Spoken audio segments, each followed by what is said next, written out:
Hey.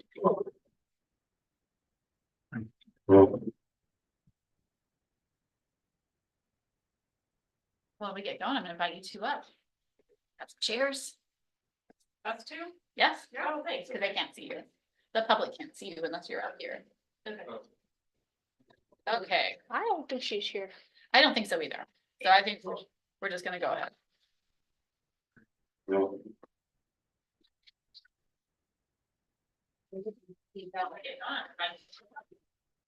Cheers. That's not me. Yeah, they can't see you. The public can't see you unless you're up here. Well, Oh, that's what you. That's exactly what I meant. it's a delay. It's she's streaming on YouTube. Oh, So yeah, then it's a delay. That's not gonna work then. Well, it might not work tonight, but we can figure out how to do it because I know it does work, but. Yeah. Yeah, we've had the same problem. In other meetings. All right, here we go.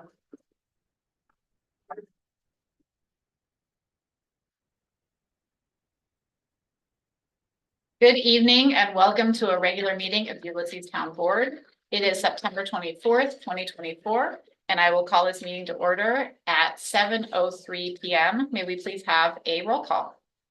You may. Ms. Weatherby, Present. Mr. Goldman, Present. Ms. Olson, Present. Mr. Boggs, Present? Ms. Bouchard is absent. Wonderful. Thank you very much. We have a meeting agenda that was posted on Friday and shared. Are there any needed alterations, changes, additions, or subtractions?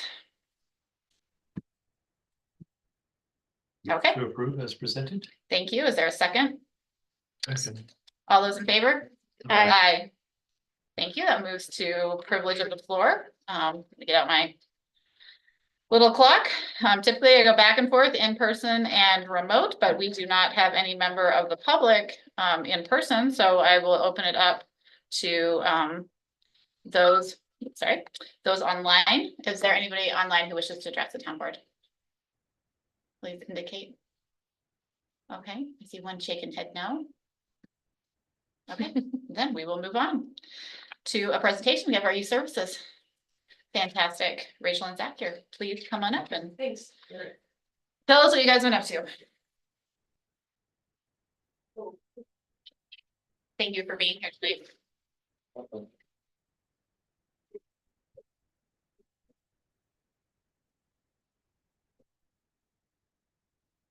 So. Presentation. It's just listed as presentation. It's more Yeah. of just a. Yeah. Tell us what you got. I don't have a That's visual fine. presentation. I just have some notes to share. So the things I've been working on since I met with y'all last June. Was a while ago. Youth employment program in 2024. We had 15 teens from age 14 to 17 placed at 9 locations, and they worked for just under 890 hours. That program received 29 applications, and a number of those, so we employed about half of those that applied. A number of those applicants did find jobs independently, and I did make 2 successful referrals to the Tompkins County Workforce Program. But of course, I was still a little disappointed that we couldn't hire everyone that wanted to. We had placements at the Ulysses Library, Teganic Park, T-Burke Summer Rec, Floating Classroom, Bet the Farm Winery, Jenny Creek Flowers, Main Street Market, and 2 new placements this year at JoJo Cook, which is a farmer's market business, and she was delighted to have some help for the first time in her business history, and at the Trumansburg Community Nursery School. And I think their growth into the new location, I think it'll be an excellent placement for folks that are interested in early childhood education in the future. My intent for 2025 is to organize a small job fair. This is something that's been come up at Youth Commission meetings and conversations. I haven't done, I think I'm ready now to try getting teens and local employers in the same room to sort of network and make matches themselves in addition to doing our traditional youth employment program. Seems like a low input way for the town to support teens and potentially local businesses. So I look forward to trying to do something like that next spring. The civics program is beginning again in October. That program has had 2 iterations so far, fall of 2023 and spring of 2024. Both of those programs combined employment readiness training with a civic engagement project. And so it was the project that we landed on, or I guess I landed on with some help from the Youth Commission, was to develop a way to develop youth feedback and voice for the Comprehensive Plan Steering Committee. And you attended, I guess you did too, at a couple of those meetings. 26 youth participated, and I feel it was successful, especially the last meeting when the youth gave their presentations to the Comp Plan Steering Committee. And there was even a sort of roundtable discussion, which was much more informal among the adults and the teens in the room, which felt really it felt really good. It felt really authentic and good conversation. And I think some of the youth were inspired and excited by, or I don't know, excited, but like they were into that opportunity to have an authentic conversation with town leaders. A change I'm making this year is to separate the employment readiness work from the civic engagement work. It worked decently well, but I think we were trying to do too much in one program. So the new program is going to be I'm focusing first on the civics part of it. And the students that sign up for that program will be initiating their own community project. It could either be individual or group project or some combination of those two things, using the framework of Kenyan nonviolence, which is something I'm training in and learning about, but I am working with a woman who has a lot of experience doing that work with teens. So it'll be community engagement, leadership development, and capacity building around how to envision and approach problem solving. And I think it'll be a really rich opportunity for up to 10 youth for the first round. My intent is to build more employment training into the program next year and create a small employment readiness program working with Tompkins County Workforce Development, and the Learning Web helped me last year with the employment portion of the civics program. So I'm wanting to work with them again in some way to like bring some of those trainings to local youth, resume workshops, interview skills, things like that. The other part of the job, which I surprisingly have enjoyed, I didn't expect to, is the college tour portion. And I did 4 last year. I'm doing up to 6, I think, this year. We're doing 2-year schools, a mixture of 2 years and 4-year institutions in about a 90-minute radius. And one thing I was reluctant about last year was trying to do the work without large transportation options like a bus or a big van. But the minivan tours, I think, I'm renting, or not even renting, I'm borrowing a minivan from the school. So it's 6 students and me, and we're able to like have a lot of individualized attention from admissions officers or admissions personnel, and do kind of some of the more fun, not less academic, but kind of important also to give a sense of like what it feels like to be at an institution. Things like visiting the dorms. We hopped on a bus at a campus bus at Cortland State just to kind of like see what that felt like. So kind of just, I think a big part of this program is to check out what universities and colleges offer, but also just to envision what it feels like to be part of a campus community. So I feel like that small group and is an easier size to work with to do some of those smaller activities. Driving the van. Yep, and these are primarily kids that would be first time in their families to go to college, or maybe not first time, but they might not otherwise have this opportunity. That's right, that's important. And so, yeah, kids that for whatever reason might not have access to visits otherwise. And so I have support from the school counseling office to kind of identify who those kids maybe. Yeah. Yeah, I think anyone is eligible, but especially Paul Pennick, who's the school psychologist, is kind of curating, the group. And so we're going to Corning Community College next week. That's our start this year. Yeah. So, yeah. Any questions? Juniors. Sophomores and juniors. Yeah. Mostly first generation. Yeah. Yeah. And so, yes, first generation and/or parents are busy or otherwise just, they might not otherwise have an opportunity to some kids are certainly like going every weekend with their parents or with their families, but Yeah. maybe these kids aren't doing that. So, yeah. Good. It's a good opportunity. Yeah. For the civic portion of the, that you're gonna look at for this year, you said you're looking at 10 students for a project. What age groups are you looking at? Oh, High school? high school Okay. also. And I have, which is great to have the support of the social studies teachers, because it is really handy to have access to students in, like, I'm going to class Friday and Monday to pitch the program. So I'll have, I guess I may see all of the high school students this week. You'll be busy.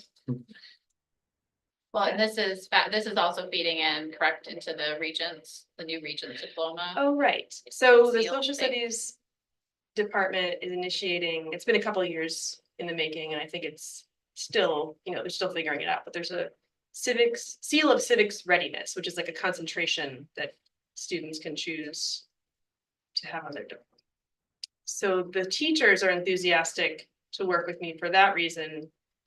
And I'm wanting to reach students who are part of that program, but also anyone who sees a need for, has an interest in changing something or is interested in working on something, even if they're not part of that school civics program. Yeah.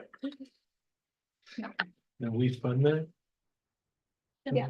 So the gas for the trip we pay Nope, the Okay, school has, sure. the school school. providing the vehicle, and the gas.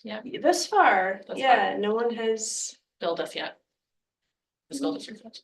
I mean, we have a budget for transportation, but we haven't yet had to spend it. So, Yeah, I get the sense that it works well for them, for me to be doing it, so they're chipping in. Good. the school's been great to work with. Yes. Yes.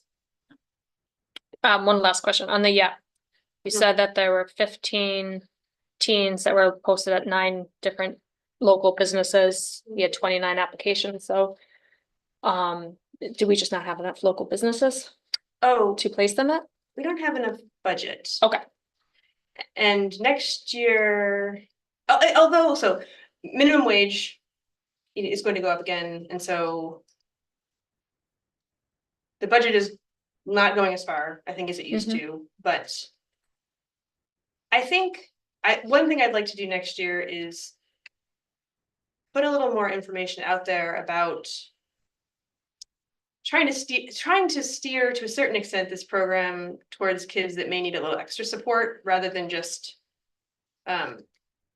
kids that want to get a summer job. Some are perfectly capable of getting their own job, and maybe I want to try to see if I can figure out how to gently steer those kids to do that and to like be able to support kids that might need more support in the program.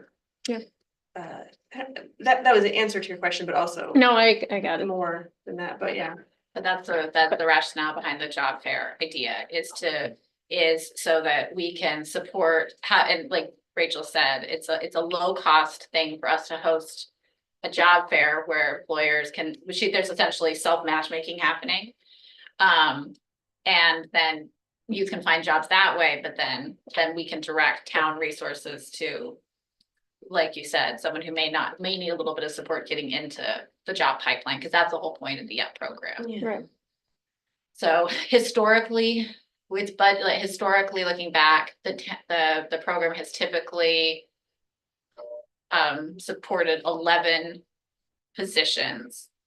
Like, it's not full-time, but whatever it is. And so so you're a little bit higher in that because you had some people working smaller jobs for smaller amounts of time, like it varied, right, in the number of hours by position. So it gives more people an opportunity. Right, I think last year, because we had an inflated situation, I got kind of accustomed to just like handing out Job fairing. But indeed, when Ethan was running the program, it was like 11 or 12 or something like that. So Yeah. so maybe a more modest program is just fine. Yeah. So the year before, we had extra funding because we had cost savings in staffing, which is not a good thing to have, but we did have it. And the commission wanted to make sure that we caught up because we weren't able to do the program really for a couple of years because of COVID. So there was a whole generation of kids, not generation, there was a whole cohort of youth who didn't get to enter the workforce. So you had in your first year running it, right? You had somebody who was 19, right, with a first time job that you were able to place. So that was Right, They that was worked for last Wide year, Awake yeah. Bakery. Yeah. Yeah. So I think the job fair would be, one, would be kind of fun Yeah, for people. I think the businesses would be supportive of that because sometimes it's hard for them to, who, if they don't have connections to the high school, they might not know how to outreach to folks or whatever. And there's a couple of new businesses coming into the town and the village, so Yeah. I think that would be a cool idea. maybe I haven't yet spoken to any businesses about. talk to Tom, we should, I didn't even think about this, but you're right, the chamber, we should talk to the Troop Indeed, Chamber. yeah. I'm sure that was already on your radar screen and I didn't know, so. Oh, yeah. Yeah. I'm gonna invite Exactly. myself to a meeting, I think, yeah. Perfect. So I assume you have criterion for how you select the students. So the county program has income eligibility guidelines, but we historically have not. So the criteria are based more on. Not that that's the only measure of who needs support, but it's based on my judgment. And Paul's judgment also. He's the one that knows the kids really well.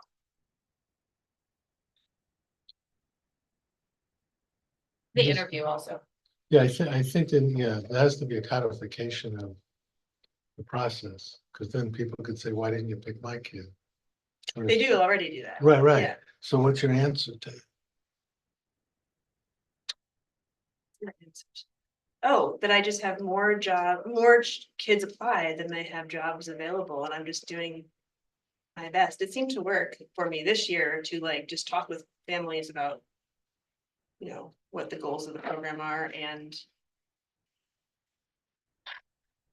But I mean, I like the idea of having the jobs available for kids who couldn't get them on their own. So one thing you do prioritize though is that they're first time job applicants. So you First-time definitely, job applicants, I think also I prioritized this year, I'm not sure if this is the right approach, but older kids who were also Mhm. full-time, first-time job applicants. So I had a ton of freshmen apply, even some eighth graders. The jobs primarily went to sophomores. Yeah. And some freshmen. So that was another Yeah. criteria. I think that's good. In talking with Rick Alvord, who's our county liaison, with their county youth services, his point of view was if you have a program which is only, even though their program is only for kids that meet a certain income threshold, if we had a program that was only for a certain income threshold, it might change the vibe of the program to that program is for a certain kind of child or certain kind of family. And I'm just thinking about that too. I don't know how to think about our small program in that context. so the whole philosophy behind youth development is that it is meant to help, is meant to reach out and support youth who may slip through the cracks, who may need a little bit more support in their community. And we've talked about this at Youth Commission. And I think what Rick and I have talked about this directly is that income eligibility doesn't necessarily determine whether or not a child is slipping through the crack. Or needs a little bit of support. There are children who may on paper look more affluent, who are in need for whatever reason. And the idea that if you limit it only by income eligibility, that you create a program that potentially can develop a stigma as opposed to an access point for job readiness and opportunity. And so the prioritization has been first-time job seekers. So the county actually has criteria because they partially fund us. They put some money in towards the YEP program, and that we have to prioritize first-time job seekers. And then, to Rachel's point, that she prioritizes older job seekers. And then from there, it's having meetings. And I know from Rachel talking to me, I don't think we went into this year, but we spoke last year.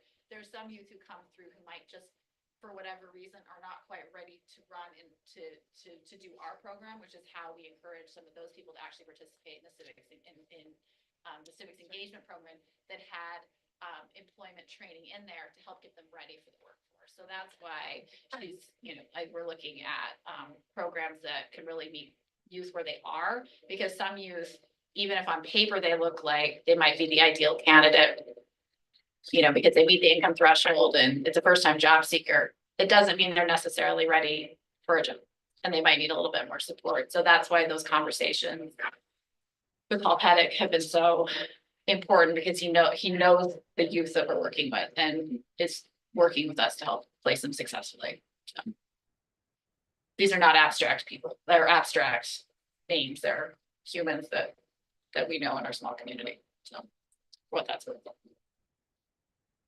Did I mischaracterize any of that, Rachel? No, but but I am thinking about that question of how, like, wanting it to be flexible enough, but also have some criteria that I can fall back on. And that is one of the reasons I want to, when I publish information about this program next year, I want to, first of all, be very clear about the fact that this is not a program for, you're not going to be able to work full. If you're interested primarily in earning as much money as you can this summer, this is probably not the program for you. Some students were very disappointed to learn that they would only have 60 or 70 hours, or in some case fewer, but so be very clear about what youth can expect out of this program. I think that could be summarized, and even just listing some of the criteria that Caitlin has, that the county has. First time job up seekers. Yeah. The older students get some priority, That's how they did it when Ethan ran the and program. I think just listing those out. Yeah. Then it's on paper. Rachel, Yeah. does everyone who applies get interviewed? Yep. So they're still getting some job skills even if they don't get a job. What's the average work week of these jobs? You're not full time, Most, I think maybe 8 to 10 hours. a week, A week. so it's really not a lot. So that would tend to skew it to kids who don't need the money. Or that they don't know what they want to do, or have sports and just haven't had the chance to find jobs, or are really first time employees that don't want to jump into a 40-hour week. It's true, and the county program offers, I think they have enough funding to offer something like at least 20 hours a week for 6 or 8 weeks. So I feel like I'm trying to like balance a number of, And we pay for those 8 hours. Mhm. The business doesn't pay. No. Are there any, There are businesses who have kept on youth. I was gonna say, is there longer and rehired opportunities them for this them? year, Yeah, right? Is what I heard, is that there were some rehires from last year to this year, so again, their money, not ours this time. And one girl who went through the civics program did get a job this year, so that seemed like a success. too. Right, independently, right? Or was she? Through the county, Through the actually. county. Yeah, she was the referral. one of the Oh, referrals, nice. Yeah. There's also a student that worked, when I was doing that program, that worked at the library, that still works at the library. Yeah, yeah. Our current summer, this past summer library worker was very enthusiastic about her job. I got to speak to her at the reception. That was great. great. Yeah. I think you're doing great work. Keep it up. Yeah, Just tossing it around and Yeah, thinking yeah. of how this is perceived and who's the target audience for. Because if you're coming from a family that needs income and you need the kids to kind of work, this isn't gonna work for them. But I wonder if it's also like kids that need support in general may tend to be, So this is also so we often think about it that it's easy from a financial standpoint to think about it, the business is getting this free labor, but it's not free labor for them. It's coming with training a young worker, and the education that they're providing also. And I think my guess would be in the county program, what I understand is the majority of the jobs are in the city. And we would have to find, I mean, we could always look at it, maybe there's a range of jobs, amount of time. But I think the focus is less on the youth making money and more getting them educated about how to have a job. Like, this isn't something you learn in school. And this is an educational opportunity, not just a paycheck. And the idea being that after you go through our program, you have some skills and some confidence to go and get your own job the next year. Or some youth I know did work second jobs or find other employment later. So I think it's less about the paycheck and more about what kind of experience they're getting. And I think it'd be a lot to ask an employer to have a youth for 30 hours a week. So how do we measure the success? We interview the kids after and see what they got out Yeah. of it? There's the get together at the end of August. That businesses and the students were invited to. Wasn't able to make it this year because I was out of town, but I went last year and I know everybody was. At least the folks that were there were happy with the program and the opportunities the students had and I know there was the article about Jenny Creek. She was raving about the help that she had. She didn't realize she needed help until she had 2 students last year, I believe. That was the first And time she she'd was ever had able to employees. be able to Yeah. do more than she ever thought. So she was gonna expand. So I I did do, I think next year, if I can. I think I'd like to do some in-person exit interviews. I did do a survey and I'm not an expert in survey design, but I did try to ask some questions that got at what you learned. On a skill level, but also gave you some examples of like what other kinds of things you can learn on a job, like things like time management. So I tried to do it so that I wasn't feeding Right. them answers, but also I think having an exit interview, I'll be able to do a little more of that active reflection with students about the experience. But yeah, I'm always kind of thinking about how to like measure the success of this and how to make it better. And I thought coming into this year that I had it down. I was like, second year, I got it. And I think, but now I know some things I want to change for the third year, and I'd be glad to talk more about it or hear your feedback. I'm just asking some questions. Yes, I mean, if you think of something, I'd be glad to hear about it. For sure. Well, that was the first half-hour presentation. Now. Go. Zach, welcome. Okay. Welcome to this Thanks. is your first one, Hot right? seat. Or Yeah. second? First time in the hot seat. First time in the hot seat? And any seat here. No. Yeah, first time in a board meeting. So good to be here. Okay, so I'll just kind of like take a snapshot of like this week and kind of work back from there. So this week we're in the middle of, not in the middle, we're still in the beginning of third week of a program called Youth Cross Country that I have taken under my wing, and it's a really awesome program. I'll talk about a little bit. It's the second week of a program called Outdoors Club. It's brand new, but it's very similar to a program that used to be offered years ago. I know that from direct experience because I used to actually do it with Ethan. I feel like I actually taught him how to do that program. So it's actually back in a way that it's probably back this week.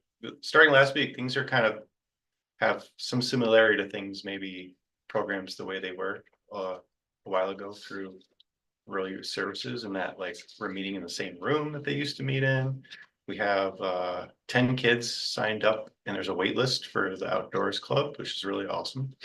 And that was really possible, I think, because I went to the school and presented in classrooms. So I had a lot of teachers on board who I reached out to, who I thought might be. And so I think I went to every 5th and 6th grade class and talked to them in front of them. A lot of them already know me a little bit, so that helps. But yeah, I had a poster up in the school. I told them they could steal the poster and take it home and sign up, and a lot of them did. And yeah, so that's something that actually like worked. And it's something that works good this seasonally, like outdoor. Like I framed it as like, we're going to play epic games in the woods out there. We're going to play competitive lawn games. We're going to learn some wild foods. We're going to set up tarps and tarps and learn ropes. That's pretty much all I said. And I said, also, we might think of more things. And that was enough for people to sign up and give me more ideas. And when they met me last week, they were really fun. It, like when you do programs like this, you have to do a lot of planning and prep for a lot of things and bring a lot, and then half of it gets thrown out because of what kids are actually like and what. So you have to be very, very, very adaptable for and knowing like kids you get are like the kids you get, and they're what they want to do is like what they want to do. So and you need that. So that was really cool. I'm excited. My week has also looked like, to go back to a little bit more of the other program, but my week looks a lot like talking to parents, both on hours on the phone has happened this week. In the last 7 days, talking to parents about what this program is, so they can actually, because there's a side that I tell the kids, and there's a side that I have to tell the parents, and like, yeah, they have to have a lot of similarities. There's sort of a different style of telling. So a lot of parents were curious about it. They had maybe never done like after school type things. Like there's not like a lot of kids maybe don't even know like what an after school program kind of is. I mean, the school has like after school help for more academics and sports, which starts a little bit later. But and there's drama club or musical. So those are things that have like a culture, but maybe not so much like, hey, I'm starting a new outdoors club. That's like a couple hours long. I'm this person, I do a couple of different things at the school. So that's like really cool that's actually like got good support now, and like it just was going to take time to get that support. People at the school and staff don't know a lot about my position until I have shown up consistently and responded to them and told them what I'm offering to do. And that takes time because it's like not really their responsibility per se, but it's like my responsibility to kind of show up and be consistent and try my best. So it's been really great, definitely, by meeting people at school, talking to parents on the phone, through email. Some of the kids are in both programs, which is a really good sign because it means that like they see me in one program, they want to do another. So that's really, really cool. I feel like it's probably best to meet kids in 5th and 6th grade for this kind of thing, and then get to know them, like or start like that culture of like what could happen after school, because they're much more approachable and they're easier. They can approach me easier too. So that's probably like that was a good realization.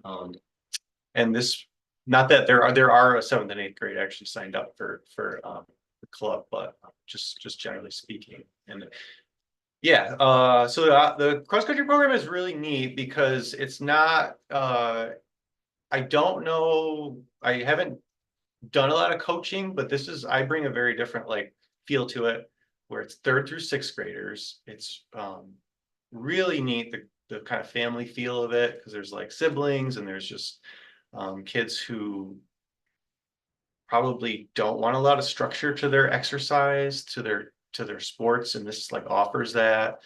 There's kids there. There's some kids there in each year that have done this. I did it in a different kind of, not as an employee, but I did this program previously. So I know that like there's kids who they come because like this is really good for them, and like they want to goof around a little bit, and it's okay to do that here.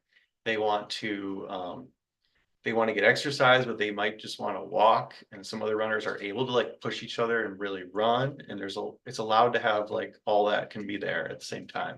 And we're all a team.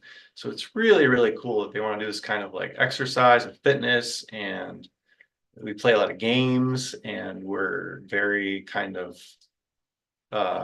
it's just like there's a lot of laughs and it's fun, and it's like there's a lot of other practices going around us, but we're like kind of like, we have our own like character, definitely, for sure. I feel like we feel a little bit different. It's not so organized and structured, but it's also like really high quality. So I think it's really cool. I would like to get some testimonials from parents of both of these programs as I get to know them. Maybe, I don't really think there needs to be names, but I would definitely ask them for like some, what do you call that when anonymous like testimonials about like what age their kid is, if they're like a 8-year-old male or 11-year-old female, and just like, hey, this was great for them in this way. We saw this in them after we saw this, they came home like this. Some of those things I've already got through emails, like I've already done that. And it takes a lot of me like telling the parents, like, hey, this is my philosophy for this program. And they really like that. They like to be like told like what the philosophy is behind like the program, like rather than just kind of, it just brings more person, because it's very personal, like for me, like I have to be very like myself, and very like a role model, and show a lot of sides of myself in a very like appropriate way, but also like in a way that, and or in that a way that's like, yeah, I'm also just a human being, and that's like something that I'm able to, an adult is able to do in this role. That's part of like a youth development role, is that you're adding like a layer of an adult who's provide something that's like not a teacher, not a coach, maybe, but it's just like another adult in their life that cares about them, and they know that, and it takes some time, but yeah, that's just what we're going for, and that's like why I'm doing it. It's just because that's kind of what I was like kind of meant to do, and like this is a way to try to do that with limited resources, and it's like been a yeah, very challenging to, very challenging to start something new like this, and all the logistical things that are in my head a lot of the time, and what I think there should be like is terms of just like making sure I have everything, like the paperwork I need with me all the time, like it's just a lot of running back to the office. I'm always working, you know, later these things are happening like till 5:30, 6:30, then I come back here. So, you know, my hours push pretty late right now, and that's just the way that it has to be to do this. So yeah, that's, you know, that's like really where it's at like right now. Yeah. What are the name of the two programs again? Outdoors Club and Youth Cross Country. They're both on the rec desk, so you can still read. I don't know if they're still able to be seen on there, but the descriptions are, yeah, are on the rec desk that we're using, that the town pays for. So me asking Will Glennon if we could use that and getting a yes was like really awesome, because I wasn't sure if he was gonna say yes or no, but I was like, sure. So it's just a system, and How it many makes, kids doing it now? in cross country, there's a wait list as well, and there's 17 signed up, and there's a wait list. I believe every one of those kids goes to school here at the public school, I think.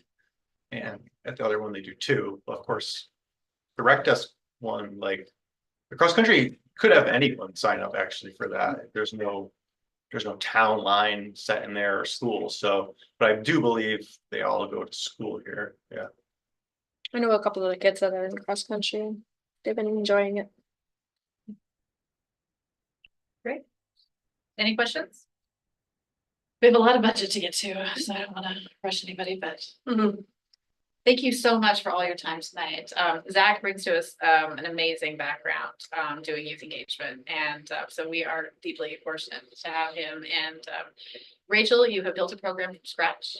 We gave you like 2 twigs and a roll of duct tape, and you built a plane, which we're flying.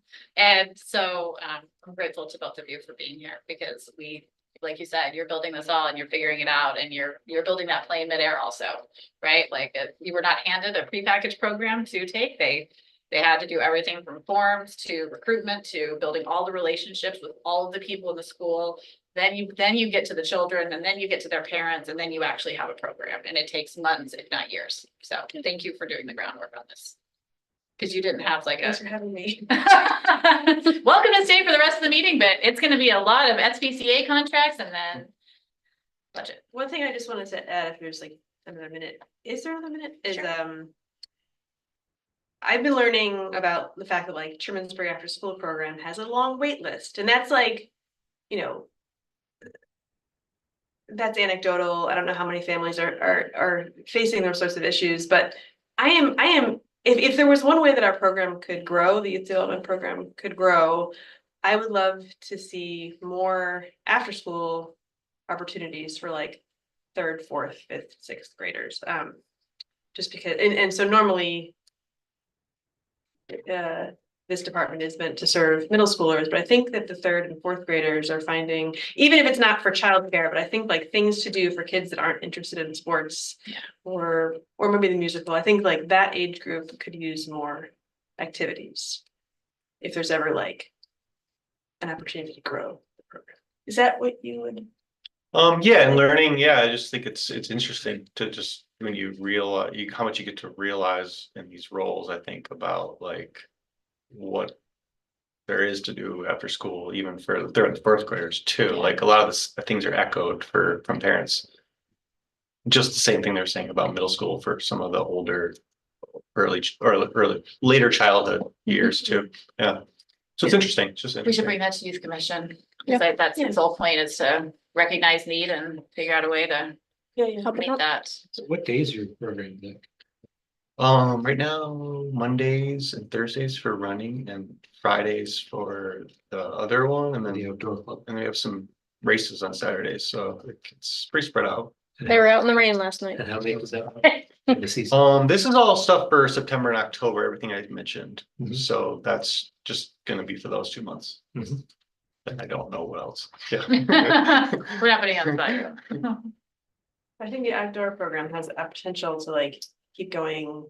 Yeah. All year, like Yeah. you're willing to Sure. be Yeah. outside any kind of weather, like it's like, I don't know.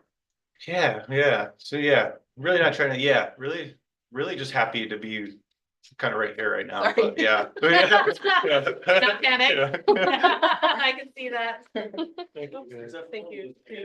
Thank you, Zach. Thank you, Rachel. Thank you so much. Thank you. Yes. Carl's on, I don't know if you got on the agenda or not. He had sent letter from the planning board. Is this the one from, we talked about last meeting? I don't think so, because he sent it to me in the meantime. Okay, I haven't received it. Okay, if we could ask him, because I didn't want to hang him all night. Okay, If we, or if we bump him to the next meeting, I didn't want to have him wait 2 hours. well, I haven't even read the letter, so Okay. could I see a copy of it? Absolutely. While we're doing that, we could look at the SPCA.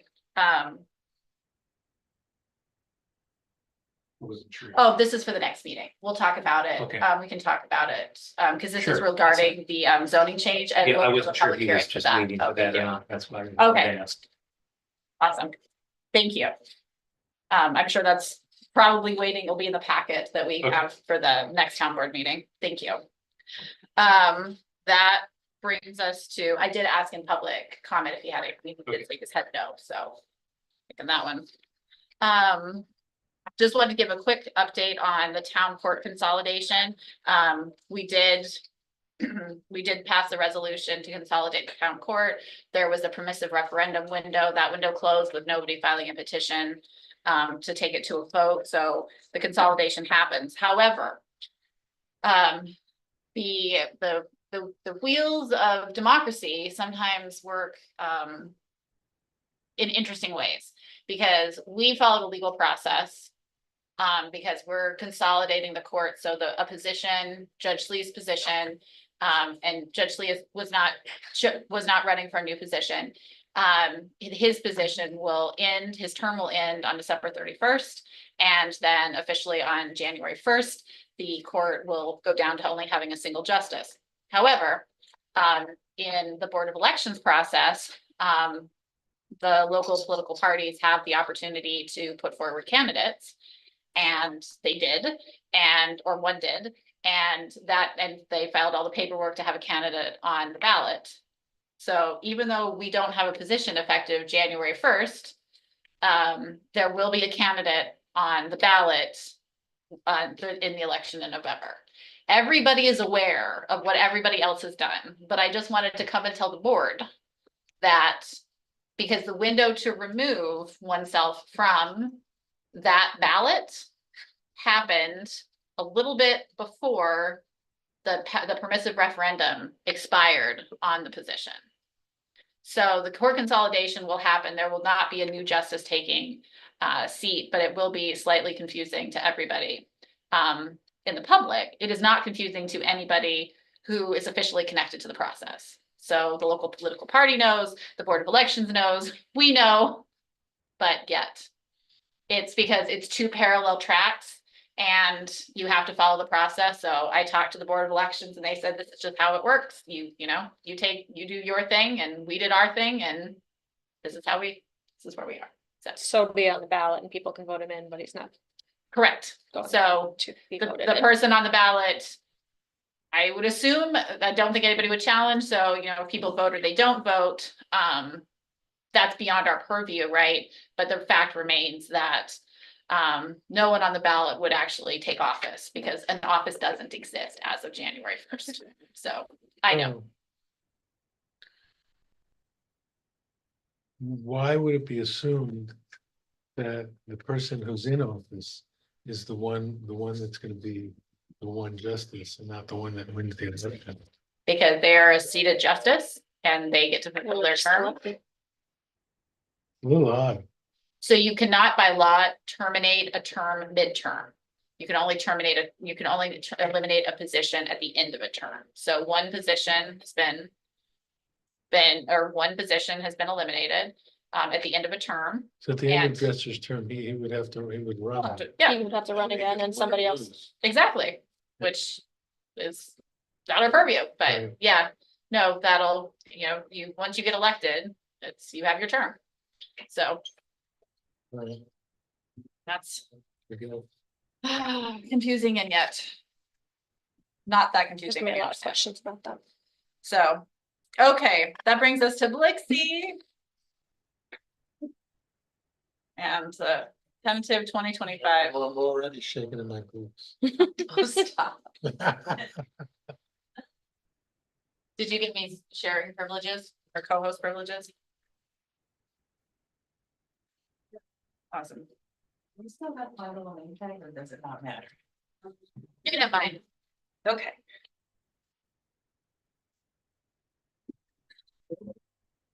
Right here, Blixie. Thanks. Just in case someone wants to know how to spell my last name. Yeah,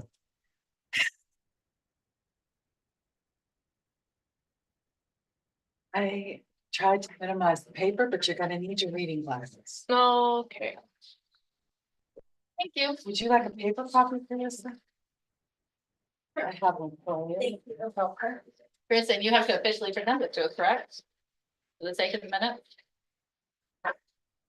Town board, I hereby present you with the tentative budget 2025.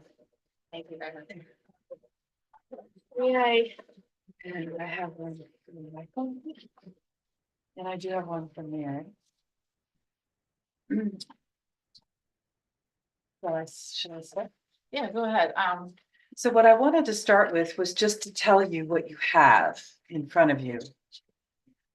Weird, because I can't get it to share. Oh. Okay, well, if anybody in the public wants to follow along online, it's actually posted on our town website, but it's not letting me share. I think Krista has to make you a co-host. She Oh, did. you did, okay. Yeah. All right. So the packet that you have has the summary of all the tax information and the tax rate schedule, a summary of the budget. It has a fund balance analysis, which I might spend a little more time on at the beginning of this discussion. And then the detailed pages for all of the funds with notes. So the document that was distributed that's available online is just the numbers. So. And I think that. I don't know if you wanted to say anything or you want me to just dive in. Dive right in. Okay. Blixie's doing a great job. So we've already been through these line by line meetings. I know not everyone could attend all of them. Where we really dove into detail into the different funds and the different departments and areas of the town.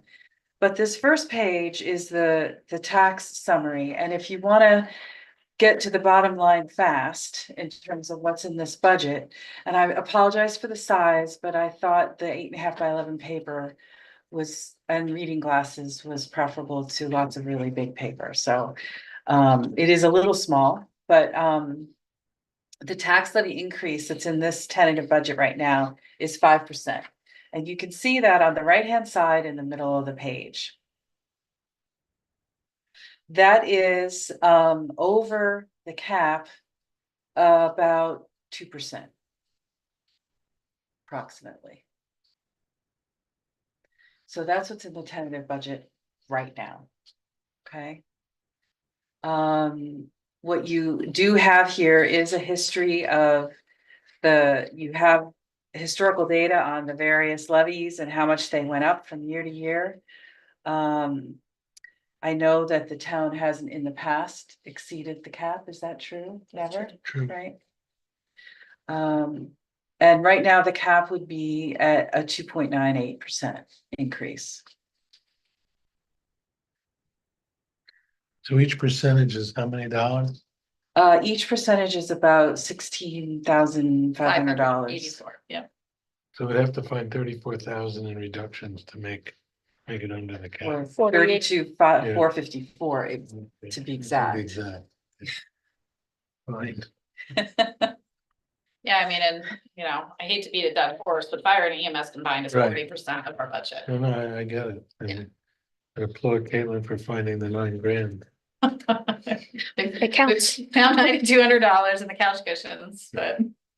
So that's a summary of the tax information, and I'm doing an overview right now, and then we can go back to details more, if we want to do that. The next page, the budget summary, shows you by fund, first, the appropriation budget. So it compares, the percentage and dollar comparison is the change between the modified budget and the tentative budget. So it's a budget to budget comparison, but there's prior year data is also there just for visually to compare. So you have appropriations at the top portion. In the middle, you see revenues, and at the bottom, you see property taxes.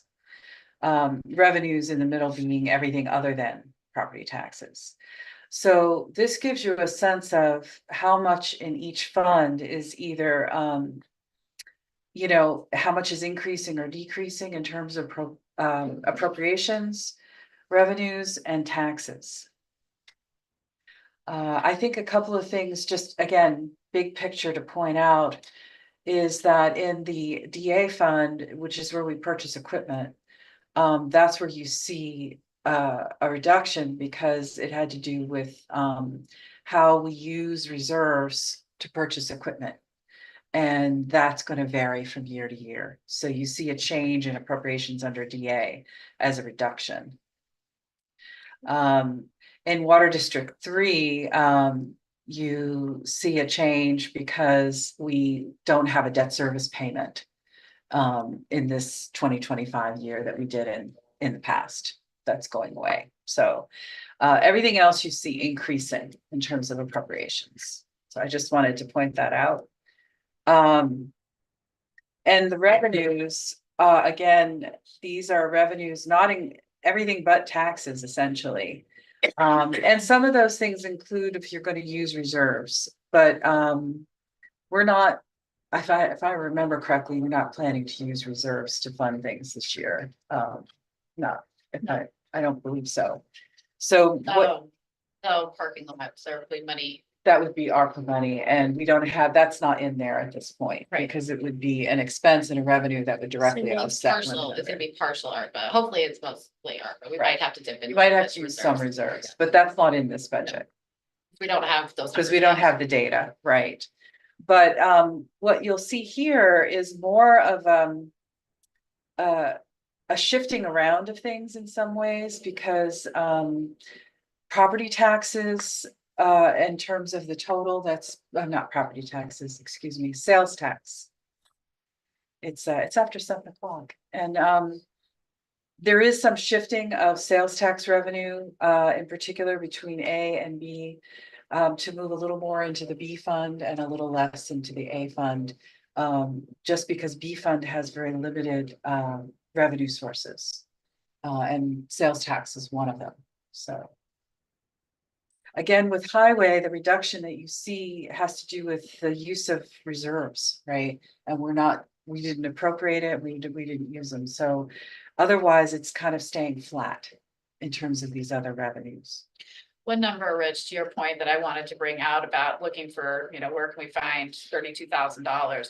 If you look under the center Yeah. section, revenues excluding, and you look at emergency medical, Yeah, in previous years, we have budgeted for, Well, part of it was appropriated fund balance and part of it was revenue from the EMS billing. right, but a revenue billing is down significantly. And so in this current budget, we are modeling it a lot more on what our experience has been this year. And the reality is we don't know why it's down. In addition to having a bill for fire and EMS that we don't have control over, we also don't have control over who the billing agency is. right.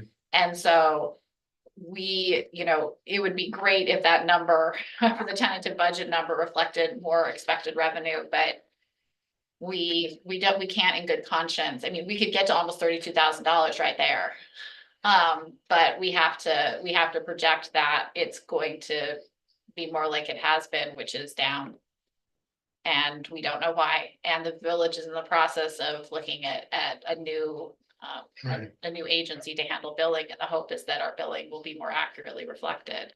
But we might need to have the very real conversation about at what point do we start being slightly more aggressive about capturing money that's not paid in bills. So at this point, we are not aggressive in the slightest. Do we need to be more, and when I say aggressive, maybe that's the wrong word, but be more assertive in attempting to capture more of the revenue that in theory we're entitled to.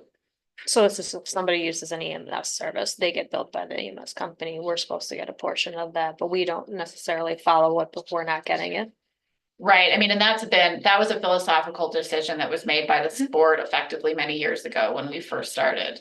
And there were I wasn't around, but Rich, you were around for our conversations about, how should we be even billing people? And then it was like, well, we should definitely be billing people because if you don't bill anybody, it's the insurance companies who are saving money, not anybody else really. But the head of EMS for the village kind of very briefly talked about that there's a range of options we could take, which is, you send 3 letters instead of 1 letter. You send, there's gradations before you're going to like debt collection. Private ambulance companies will go to debt collection. That's the most aggressive track you can do. And it doesn't feel good. No. So, but there are steps in between sending 1 letter and debt collection. And we might want to look at where we're falling and what other options there might be available to us for this number in particular, because if the costs keep going up and the revenue continues to drop, it goes onto the tax base to pay for it. And we're looking at about, I mean, it's consistently been over 100,000 for a few years, hasn't it? And now you're saying it's gonna drop to 70? I mean, are we gonna make the 104 this year? That includes appropriated fund balance. Appropriate. It's gonna- Yes. What's the actual revenue? Well, if you want to look at the actual revenue, for the last year. I don't have these page numbers, I apologize for that, but we got to get to the Fourth from the back. SM and SF page, here in the back. And, Yeah. so. Last year in 2023, the actual billing. Was 104. The budget this year included 80,000 in billing and 24 in fund balance. And right now, we're projecting that we might get 75 in billing because we're running behind budget. Hmm. And so actually that $5,000 is essentially that we're expecting to get less than the budget that we planned. And so for next year, we budgeted a little more conservatively, but we're also not using any fund balance because there's not enough there to use per our policy. Right. So, we wouldn't be sticking with our fund balance policy if we appropriated out of what's there now. Right. The other thing I understood from attending one meeting about the billing is that part of it is also the timing of billing for services so that the insurance will actually pay. And not having delays in billing. Yes. And it's the service provider that the EMS services were using. That if they had a billing provider that could do more real-time billing and online services. That they could monitor that better and actually collect more insurance because there wouldn't be delays. In Yeah. the bills going out, because I think after so many days go by and you haven't properly billed the insurance You company, lose the you money can't. completely. Yeah. So I think some of it had to do with just the effectiveness of the procedures and methods that were being used for getting the bills out to the insurance companies for services that were provided and making sure they were accurate. And the EMS staff could help with that, but only if they can see the data real time, not if they get it a month later. So that was also part of the solution to try to help bring our revenue back up. I can't say I know where that's at right now, but that's what I heard when I was at a meeting on the RFPs they were doing. Yeah, well, Rich and I heard that they're hoping to have a new vendor in place by the beginning of January. But it sounded like a new vendor could help mitigate some Yeah. of what we're seeing here. Fingers crossed. That was the hope, you know. But we I can't we plan don't for know that, that. no. We don't know that until it actually happens. Well, and that's the whole value of, I think this has been a situation that we weren't as well aware of because I believe Joel started working for the village last year and he's been a huge asset to the village EMS in terms of monitoring the systems and how everything was running. And that was something that was something that wasn't necessarily as strong before he arrived. And so he's brought attention to a lot of deficiencies might be the wrong word, but that might not be the wrong word either, in the whole process. And so, he helped trigger this review. But we've been using, like you said, we've been using fund balance to kind of smooth the gap between revenue, what was expected and what we were actually getting. And now we've just hit a wall. So, Did they say that how long it takes once they have a customer, how long it takes them to get the information to the billing company? I think the service they were using was doing everything manually. Gosh. And part of they the, send it electronically, yeah. yeah, and so part of the challenge though, wasn't so much that the billing was going out, but that if they didn't have quite the correct information, right? Maybe there was some The billing company miscommunication or or the- whatever, the billing company, right? There was no way for the EMS staff to validate that or check it or follow up on it real time because of the antiquated systems they were using. So this way, Joel's example was, if I can see online, I know what services we've provided, I know what calls we've been on, and I can see if they've been billed properly. And if I can see that real time online, I can say, oh no, we've got to do this or that, or make a correction. And right now, he's not in a position to be able to do that. That was my understanding of the conversation. And so that by being able to do that real time, corrections or follow up on billings can happen on a timely way and therefore increase our ability to get the revenue from the insurance companies for the services that were provided. That's what I took away from that discussion. I can't say it's 100% Yeah. perfect, but that's my understanding. So I saw a lot of potential there with the new more online real-time type system, if they can get one implemented that works well for them. Yeah, but getting a report a month after the fact or monthly reports, it's too late. Yeah, it's too late to fix something that wasn't billed correctly a month later, so. Anyway, that was my understanding of that. And of course, it was impacting all of the municipalities served.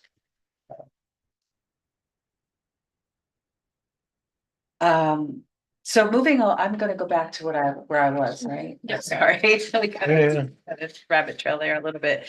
But if you look at this summary again, the property tax piece. Again, I just wanted to point out that.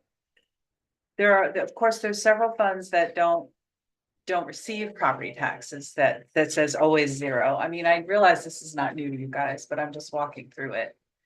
The general fund is where you see a significant increase, and then of course the EMS and the fire. Where you see a significant decrease is in the water district again, because that debt is going away. it's lowering the property taxes. Now, we're also beginning to invest in some reserves. Did some we make the capital. final payment in 24? Yes, yep. So, so this savings is actually helping the rest of the budget. But we're also reinvesting into the district a little bit by adding to reserves. So, so the net amount that is going back, as far as reducing taxes in that area is just a little under $100,000. So. Anyway, I just wanted to point that out. So things are kind of moving around a little bit in terms of where it is, but the bottom line is still 5% right now. So I wanted to bring your attention next to this fund balance sheet, which looks like this.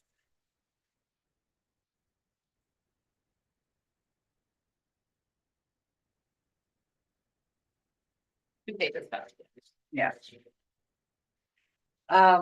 So the fund balance estimates, so what you see on this page is by fund, and it's not all of the smaller water district or the fire district. These are areas where we would appropriate fund balance potentially to fund things. And so you see the beginning on the far left where we started 2024. What we're estimating revenue and expenses to be in 2024. So these are our projections. Okay, and then you're seeing how much of that fund balance is reserved. Like you can't use it for anything else. It's set up in reserves. And therefore getting to where do we think we're going to be at the end of the year with unreserved, unrestricted fund balance. So that is that sort of that middle column, middle-ish column. And then you implement the budget. So what's happening with what fund balance we have available, and then what are we appropriating? And after the appropriated fund balance that you'll see in these budget documents on the far right, you see kind of what's left. And then what is the percentage that's still available or unappropriated available fund balance as a percent of our total budget. And then the fund balance policy, which we adopted this year, to the far right. So you can compare our fund balance policy to what we think is going to be left after we're done appropriating in this budget. So the bottom two, the water and the emergent EMS, there is nothing available to appropriate there. You'll also notice that E fund is pretty much at its limit as well. With A and DA and DB, there is some additional fund balance there that could be appropriated, but basically we're spending this money down. And yes, we want to reach our fund balance policy, but at the same time, using it all at once to fund operations is a risky thing to do without having a longer term financial plan to factor it in over time. So that you don't have a year where suddenly you don't have any fund balance to appropriate per your policy. And the only alternative is to raise taxes. So that is something that as we look at each fund, I've called to the board's attention as far as what is our comfort with appropriating this level of fund balance this year. And with some funds, it's not as dramatic as others, but we do need, I just wanted to call your attention to this bigger picture and where we are. And the fact that we're approaching our fund balance policy, and in some cases have already met it. And we're appropriating a significant amount of fund balance this year, in some cases to fund operations or what we're proposing for 2025. So it's just a cautionary on my part to say we need to be thinking carefully about what we're doing, and maybe working in the next year on doing some more long-term financial planning about how we're managing our fund balance and what we're appropriating, and making sure that we're managing that more gradually over time so that we don't have big fluctuations in tax need. So And the fund balance policies, we set the minimum So this is, level of, yeah, this is at the higher end, so it's a range. right, but it So- says the minimum, so we can't go below these thresholds, that's what. this No, I is. think this is the higher end of This the is the higher range. end. Okay, Actually, I have the policy right here. I brought it with me just in case I had to refer to it. It's just. Lots happened since this yesterday. Anyway, so in the A fund, it's 20 to 30%. In the B fund, it's 25 to 35. In SW, it's 25 to 35. So, But and SM 15 to 25. if you wanted to, you could Go a little make bit. the 2% come out of there. I mean, if you wanted to, You could. because we're at the high end of the fund balance. You could trade off some fund balance for for less tax increase. On the other hand, you're appropriating, if you look at the numbers that you're appropriating right now. Yeah. So in the general fund, there's almost $150,000 being appropriated right now. And there's, most of that is not covering one-time expenses, it's covering operations. Right. The fund balance should really be used as much as possible for it's one-time money for one-time purposes. Or you implement the spending down a bit more gradually over time. Right, so Yeah, and the that, whole point of doing the exercise with the percentage of fund balance with, so that we could have a target. Right. And not go over and not go under. right. But the challenge is you don't necessarily want to reach that target in 1 year, right? You want to do that yeah, in a more planful way. Well, and I know that's something that the finance committee started talking about, but just getting to a fund balance policy was a lot. Yes, it took us So- quite a bit of time just to Right, get there. So Yeah, it seems like yeah. the next logical step is to come up with a target to use it. Because I'm perfectly fine moving in that direction. I think we should be moving in that direction. To reach our policy in some places we already are. And I've also been in preparation for looking at that, I've done some analysis of. What is our history of, okay, so we're planning to appropriate, let's say, 150,000 of fund balance in the A fund for 2025. What are the chances that we're actually going to use all of that appropriated fund balance? Or are we going to have savings in this or less spending in that? Right. What is our history there? What do we tend to do? Because that's part of it too, like Yeah. how good are we at estimating the revenues and expenditures? Are we being super conservative? Are we being a little more realistic? And what does that look like? And so I've started to do some like 5-year looks at that too, because that impacts, you can Yeah. appropriate this fund balance, but you may or may not use it all. Depending on how things play out through the Right. year. Mm. So, and I do think that the tendency historically here is that not totally consistently, but often, you don't end up using the amount that you've appropriated in full. Right. So that's another thing to look at too, is how good are we doing our projections and how conservative are we budgeting in general? So not that that's a bad thing, but when you're trying to get to a target, all those things need to be taken into consideration. So, but these are some hefty fund balance appropriations, and in particular, I'm very concerned about B. That's a large amount to appropriate in 1 year of a fund balance. Yeah.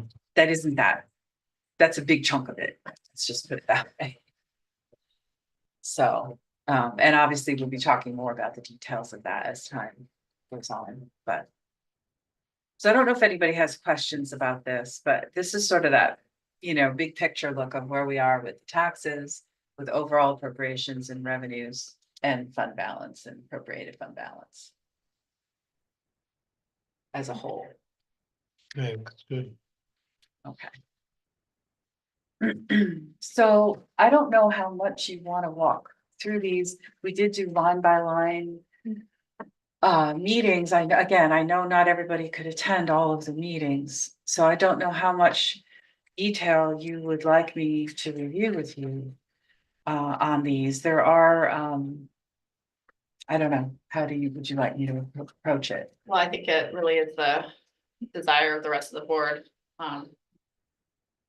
What would you like to do? A high-row summary of each fund? Or are there specific?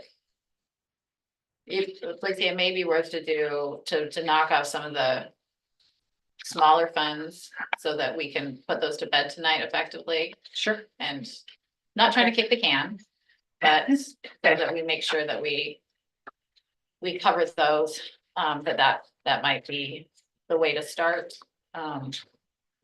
Then it's A and B that are the biggest. Yeah, yeah. Well, do you want to start with the highway funds then, the DA, or no? Is that all right? Let's go. I'd also like to understand the financial implications of the two groups we just had tonight also. In Sure. terms of what, you know, what That's in the revenue- A, yeah. That's in the A Mhm. fund, yeah. So it doesn't have to be now. Do you want me to start there or start with the DA or? We did do the highway. Okay. I mean, so go a few pages in. So this is in order of the fund in alphabetical order, so you gotta go past B and get to DA.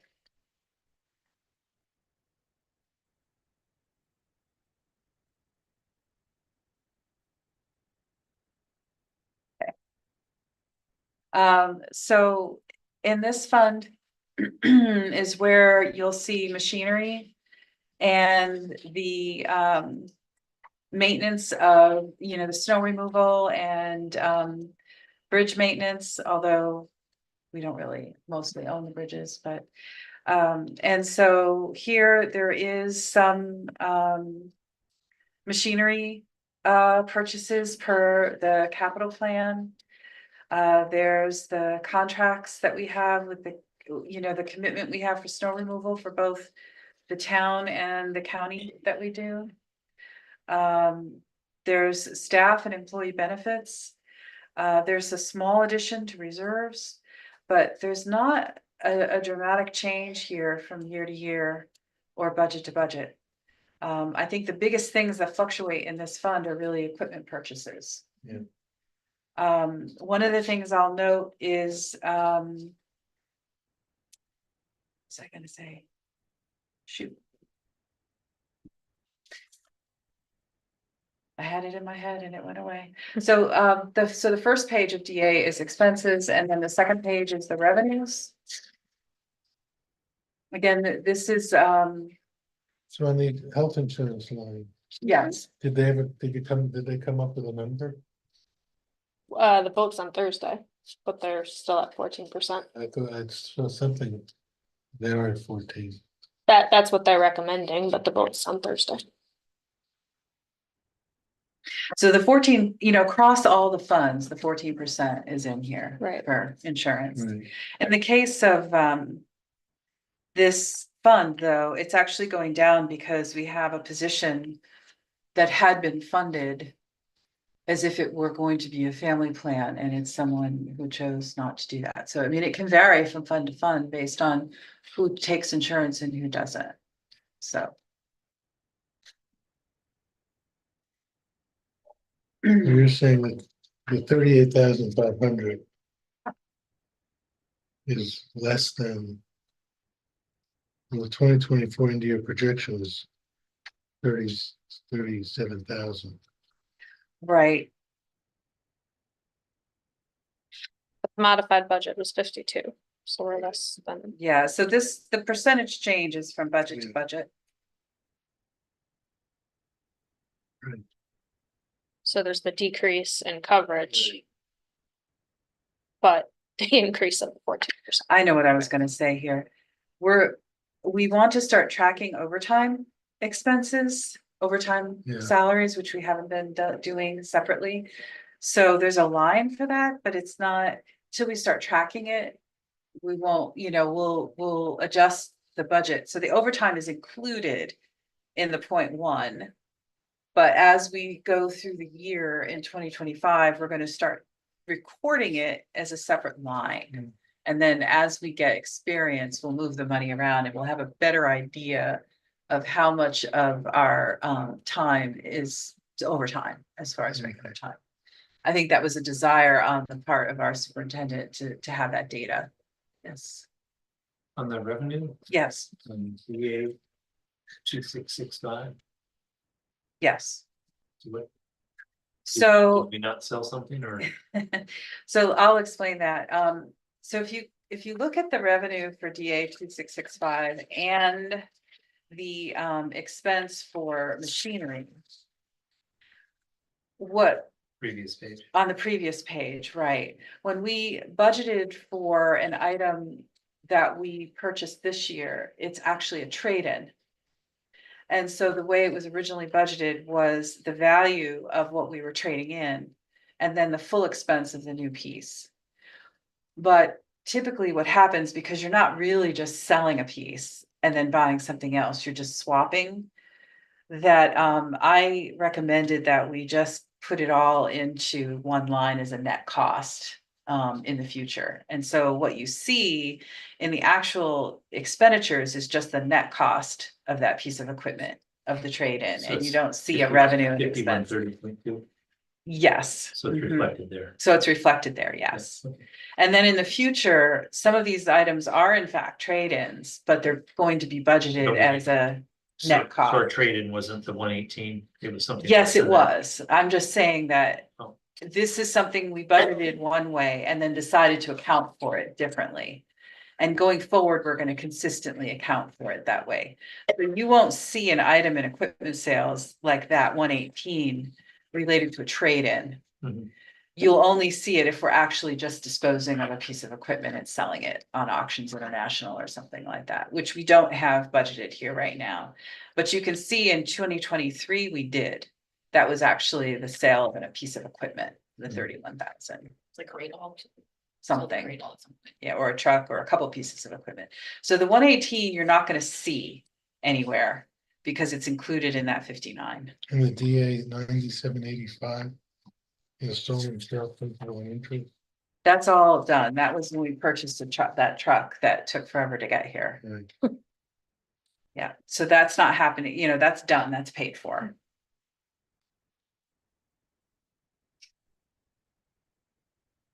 Is that still, I'm just looking to make sure that I answered your question. It Yeah, looks like maybe I didn't. no, Okay. I get it, it didn't add up to 118, but that's a, Yeah, well, there could be other yeah, things that's in right, there that's too. why I didn't. Yep. It's good enough. Yeah, but that's generally what's happening there. So, so as we purchase a new equipment, that's really just swapping out. You won't see that as a sale. You'll just see it up in the. Because that came in on the invoice or something. Is that Yeah, right? I mean, it's all on one invoice. Right. It A shows, couple of months ago or. yeah, exactly. Yep, through, I think it was Alta Equipment or something like that, yeah. So. But that's why that looks that way. Yeah, so I was like, heck, yeah, no. it happened. And then in this fund, you'll see on the bottom in yellow. So this, in the yellow is where I highlighted the fund balance kind of question to bring to your attention on each of these fund pages. I'm pointing out that, how did we do this year? How are we projecting? So we're actually projecting that we're gonna do well compared to the budget this year for 2024. And next year, we're going to appropriate, according to this plan, 82,000 of fund balance of the 143 that's going to be available. And it leaves 61,000 available to appropriate over and above what our policy Right, says, right. right? Which should be useful in the future for a purchase, could help for a one-time purchase, Right. helps with the cost on that. We don't have So- reserves. Yeah, so we're basically appropriating, a little over half of what's available to Right. appropriate. And that's just what I'm drawing to your Right, attention, got it. the things that are in yellow, okay? Any questions on DA? No. And DB, the revenues and expenses are all on one page. This is only the highway maintenance and capital improvements for the roads. That is in this fund. And, one of the things I'll point out is that we typically budget for, in this 5112.2, which is capital improvements to the road. That's always paid for by state aid. That's your CHIPS money and your Pave New York money and things like that. And so we always budget the same amount in expense as revenue. We don't necessarily always use it all, but whatever happens in expense, we're gonna have in revenue. And so the net effect is always zero on the bottom line. So in the current year, you'll see we haven't done a lot there yet, although more will hit here. We won't spend the whole 153. Next year, we may not spend the whole 150, but then we wouldn't have the whole 150 as revenue. So those two things directly offset one another. Just pointing that out. Otherwise, it's what we spend on the highway maintenance, both in personnel and contractuals. And this is essentially all funded through property taxes, or excuse me, non-property taxes, the state aid or the sales tax. I can't speak right, I'm sorry. So the fund balance we're appropriating here is a little under half of what's available. Per our fund balance policy, if you see in the yellow. We're also projecting that we're going to do a little bit better than the budget plan by about 25,000 for the current year. That makes sense.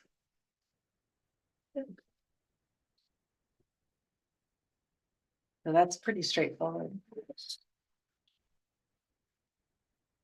The next is the fire and EMS, which we've already talked about a bit.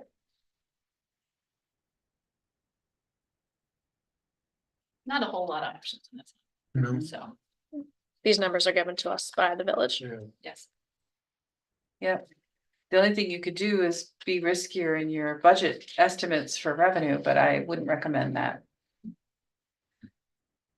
Well, I mean. I don't think at this point it's smart to.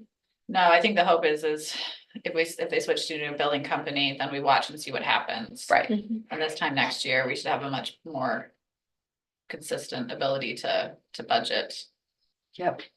and hope that there's more money coming through.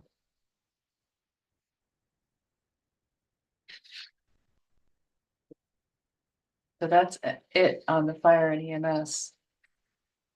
The next page is your water districts 1, 2, and 4, which are essentially unchanged in terms of their activity from year to year, except for the calculation of administrative costs that are charged back to District 4, and just the cost of inflation there, the 3%, and that's about it.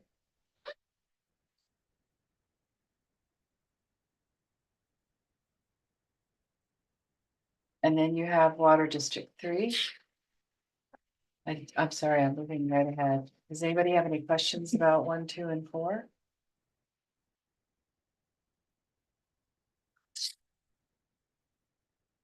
Are we gonna expect any increases in revenue when the renovations happen at Cars?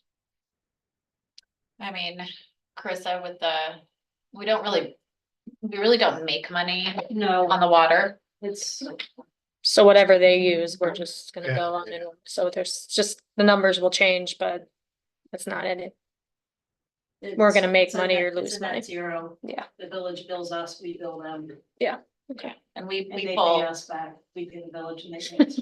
right, and you charge, so what is efficient. it, $10, it's something, there's a $10 a bill Yeah. for administrative which costs. We can change at the organizational meeting if we decide that.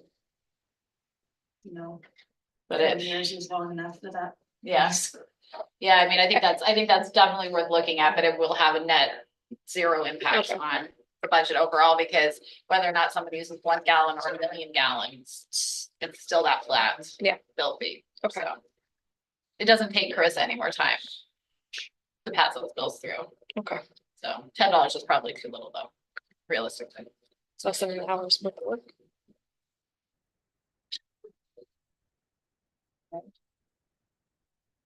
So with Water District 3. One of the things we discussed was looking at, now that the debt service is paid off. Making sure that we're adequately funding capital reserves for future infrastructure needs. And also looking at how we're billing for the water to make sure that the operational costs of getting water to users is being paid by users. And that the capital infrastructure of the system is being paid by the property owners. So just continuing to look at that. And in my analysis, I'm seeing that we're gonna need to gradually start increasing our water rates over time in order to get it to cover the amount that it needs to cover the operational costs of the district. And we did go into some detail on that during our line by line. But the key things here I would point out is that there is a 6.5% increase in the rate from the town of Ithaca for the water purchase. So that's going up significantly. And so the rate that we're turning around and charging is actually going up 10%, a little over 10%. And that's to cover the cost of the water, the cost of water loss that we Did they have. find out anything about the water loss? We're still looking at No. that, right? I'm looking at Chris, though, because Yeah. we don't have any additional information, but we're looking at that closely. And then just the cost of operating the district, I mean, getting the water to the users. So that is what's being proposed in this budget. Again, the actual tax levy is going down close to $100,000 because of the debt going away, but we are adding $60,000 to reserves. So it's kind of keeping that more level funded in a way.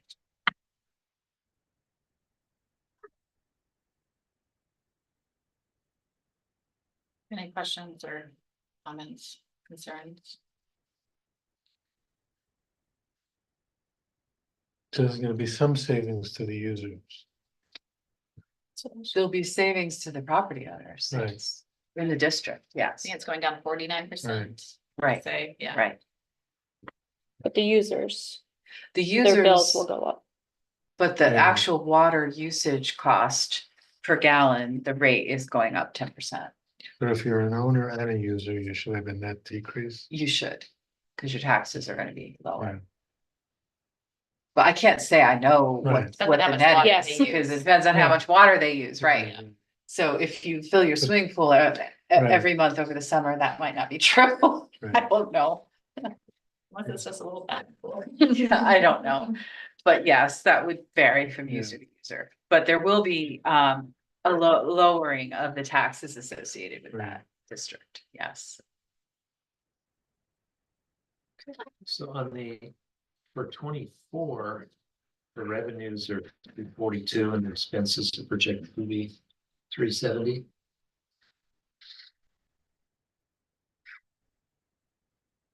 For the projections, Yeah, which so the total appropriations, I'm trying to look at the number where you're looking. 370, is that the 370. number for total appropriations? yeah, and then the revenue is 342. That's correct. So would we just reduce the repair equipment capital reserve to balance that? Well, actually, what we had planned to do was appropriate fund balance. That's what's in the budget, the 45,000. So in fact, the projected results are actually about $16,000 better than budget. Because we had planned to use 45,000 of fund balance and we're only using 28. Mhm. Yeah. Okay, so that's where it will come from. It will come from fund balance. But that was the budget plan. So where's the 20? I see the 45 for the revenue. Right, under the appropriated fund balance, right? If you look at the bottom of the projection and you see the yellow. Mhm. So the revenues are under expenses by 28,179. Mhm. But because we had appropriated 45, we're actually not using it all. Okay, And that's where the 16,821 comes from.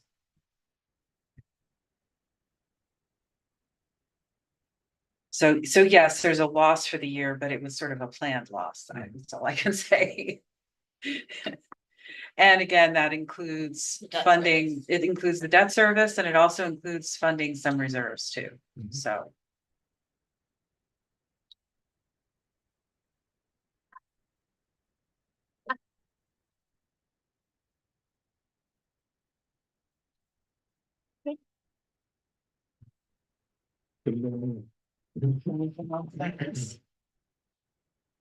So that's, other than A and B, that's where we are.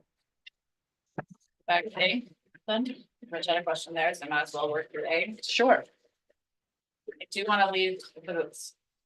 Be mindful of the time, we do have a couple items of business that we do need to take care of tonight with the SPCA contract, and the comprehensive plan committee stuff. Well, maybe you wanna do that first. You wanna do, are you mind if we do those quickly? No, go right ahead. We will come back to. Yep, see ya. Coffee. Yeah. Oh, let's see. So, we do have a, 2-year contract with SBCA. We got, there was a minor typo, in one of the terms that our attorney caught in the first draft, that was posted on Friday. The new contract became available, yesterday, and I circulated it to the board, and it was, there was one place where it referenced, a new 3-year agreement as opposed to the 2-year. Or it said the agreement had a term of 3 years, beginning on January 1st, 2025 through December 31st, 2026, which is in fact only 2 years. So we had that corrected. Nate, town attorney, has reviewed and approved this. So I would make a motion, and the cost has not gone up for several years now. It's been the That's same. amazing. I know. So that's why let's vote on it quickly. So I'd make a motion to approve the contract. So this will be slightly different from the resolution in the packet, because when I wrote the resolution in the packet, I didn't have this final draft back from the SPCA. So I will use that as the template, and I will say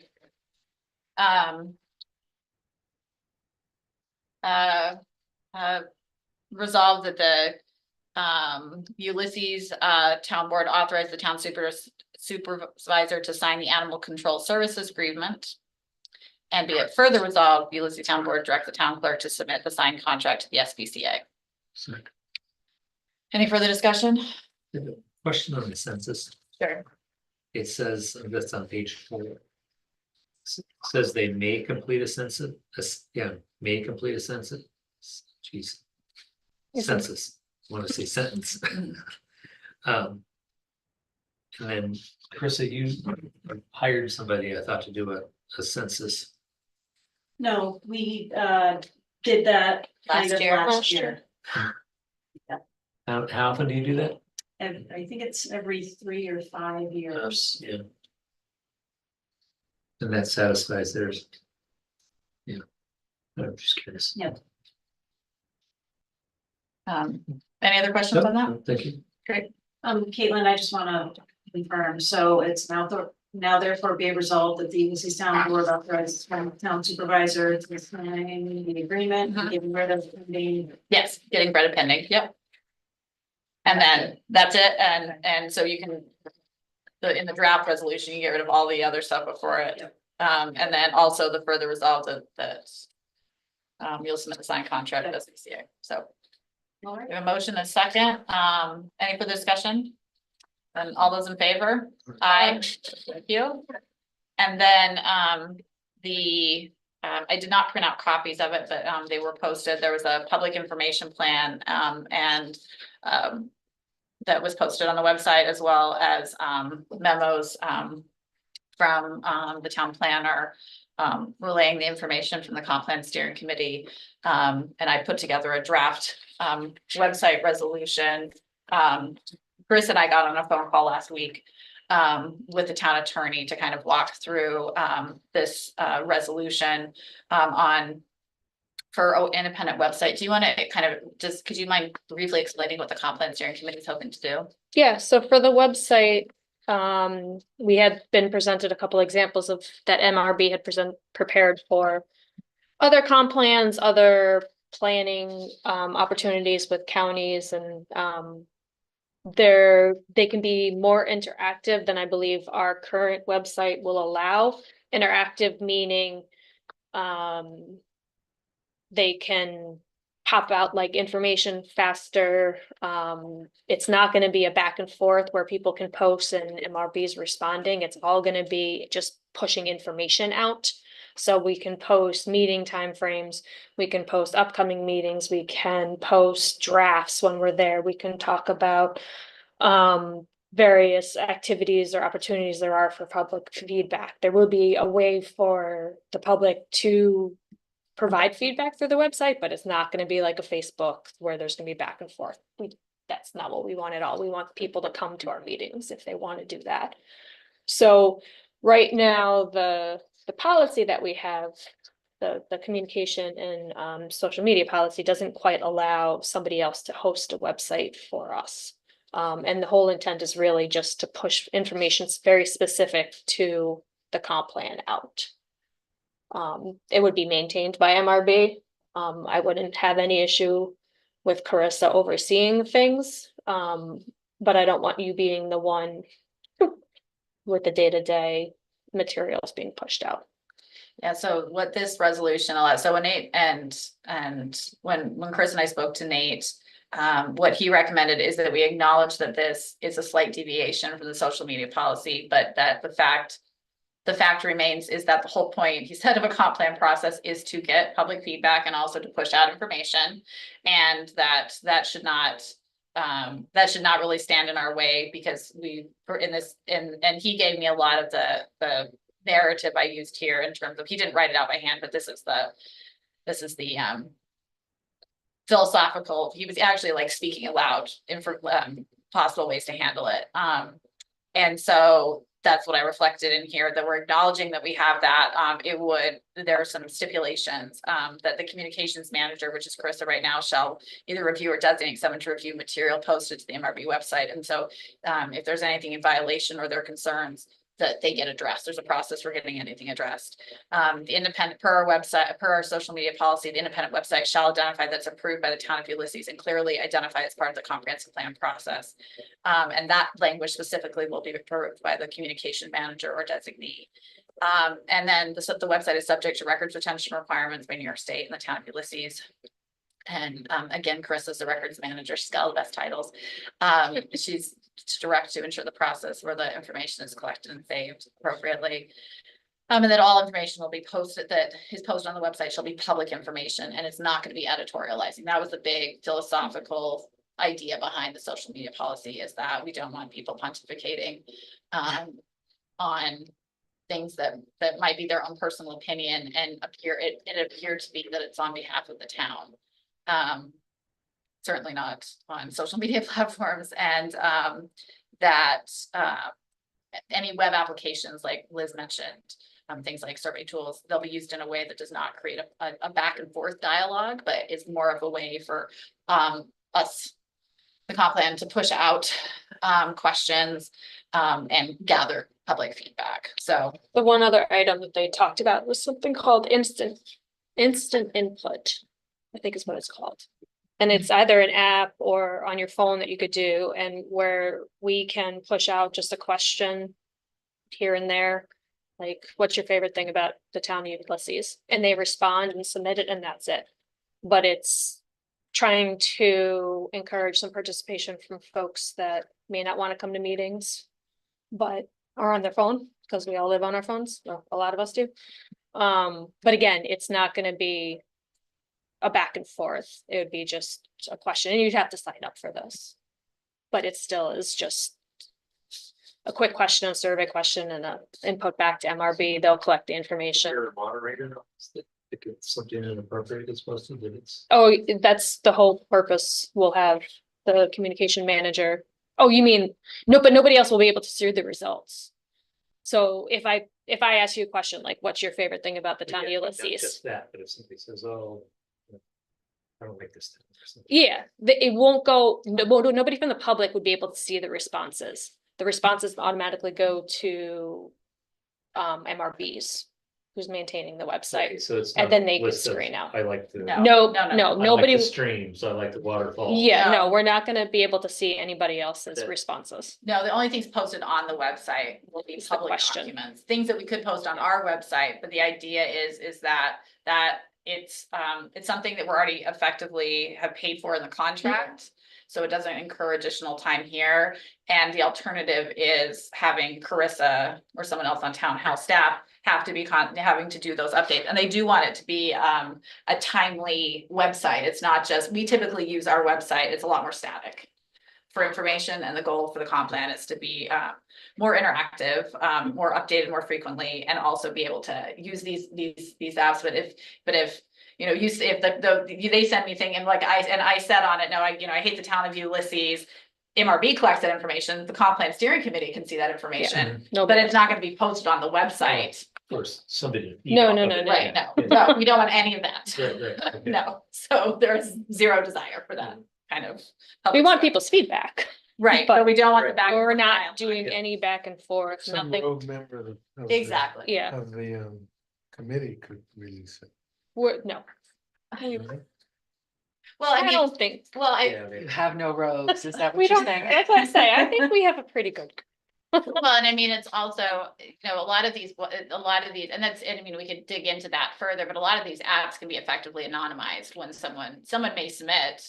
Yeah, we won't know That. who it is. We won't, we I may don't not think. necessarily even know who it is. And to be fair, if someone says they hate the town of Ulysses, that's a completely fair opinion to have. It Right. doesn't Sure. necessarily mean that their opinion doesn't matter. Hopefully they explain why they hate it. Right, Yeah, that would be useful.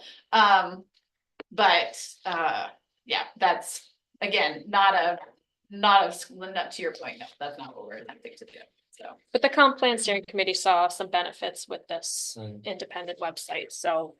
We did vote unanimously for it, but obviously we aren't gonna do anything without the town board's That's approval. supposed to MRB buy will one of post it. MRB's Yeah. vendors or something. MRB would run it. Well, I'm sure they would get somebody, but no cybersecurity issues with it. or- No. No, No. it'll be separate, and it'll all be, if someone hacked it, they're gonna get things that they be publicly. Somebody inserts some sort of a worm in their comment or something. It won't come back to us, it'll be Right. separate, I mean, I'm sure it'll be in MRB's Servers. server concern, Website stuff. it won't be impact to us, so. And we're just have gotta find if we decide to do this, we just gotta find a catchy phrase for the website. Exactly. Well, I will move this, is there a second? So Thank you, any further discussion, comment? Which one are you moving? I'm moving this, so the authorization established independent website, the second one. I'll come back to the PIP. Okay, the motion is second, all those in favor? Aye. And before we move on to the PIP, because it is actually kind of connected to the PIP, although it's not embedded in the PIP. The other update that, Rich and I spoke to Nate.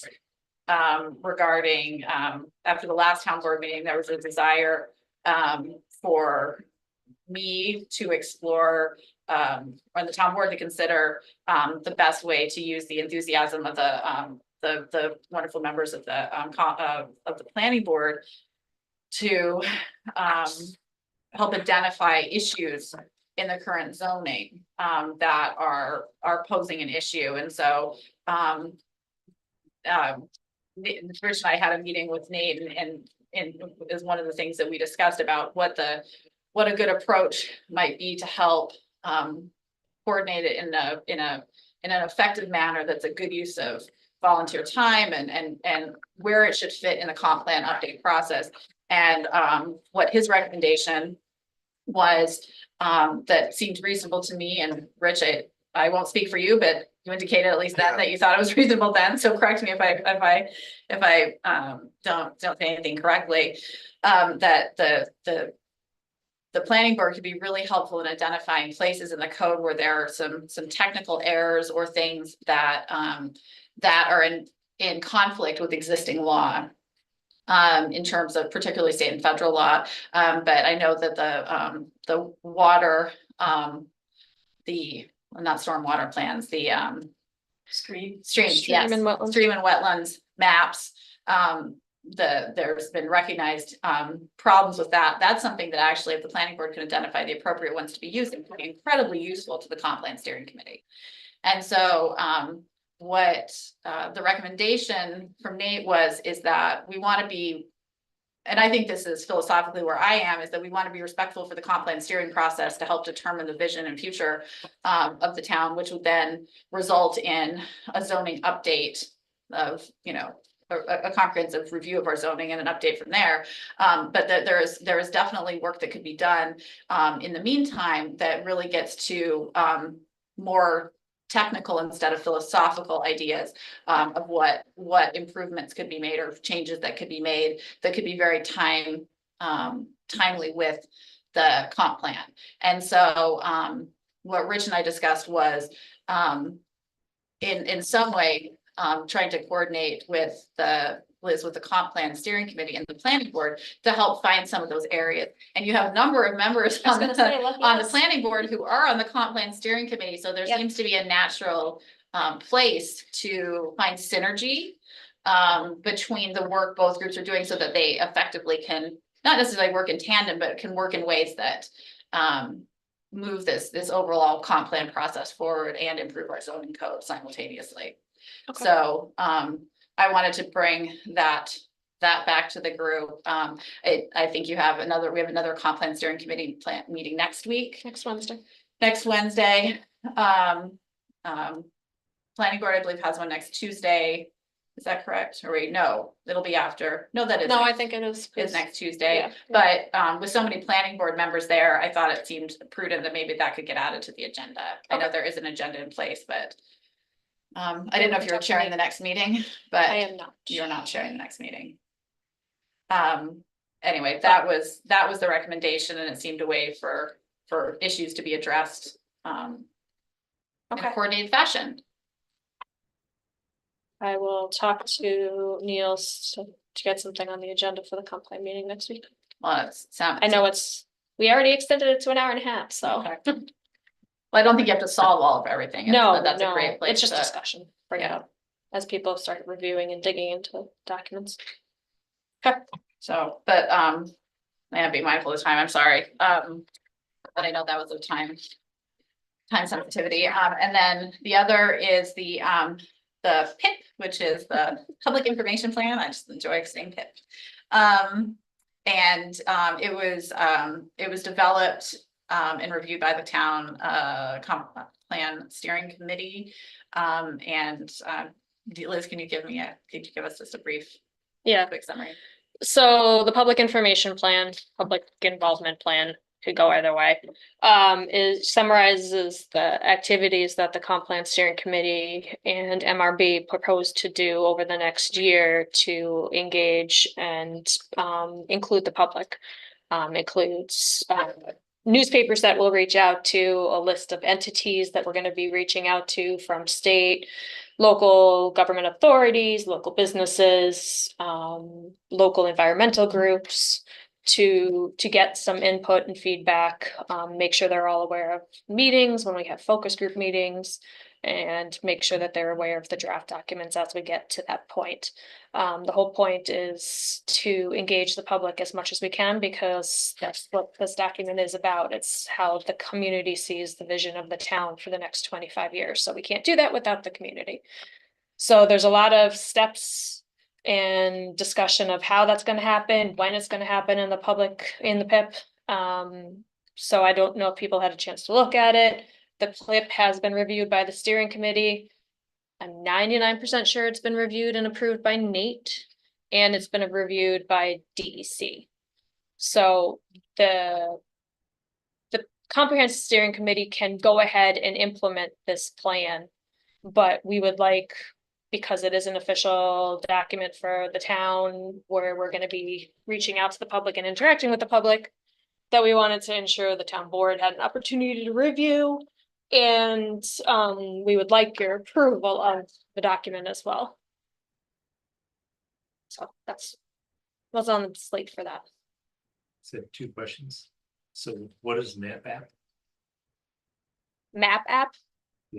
And, pick, Oh, it's just some different some access to different maps that we'll be utilizing. because it sounded like it was possibly part of what the public could look at or something. Yeah, it's part of the stuff that can go on the website, which is one of the keys for that website, where they can look and see where they are compared to historic resources or compared to parks or prime ag soils or something. So it's just a more of an information pushing out tool that we could use if we want to. And then. Can you touch on what a metropolitan center plan is? Because we don't really have a metro. No. Is that what we said we were gonna do? Yeah, that was in the. That, I mean, I think and if you don't know, that's. City of Ithaca has one. I don't think this village of Trumansburg would qualify for that.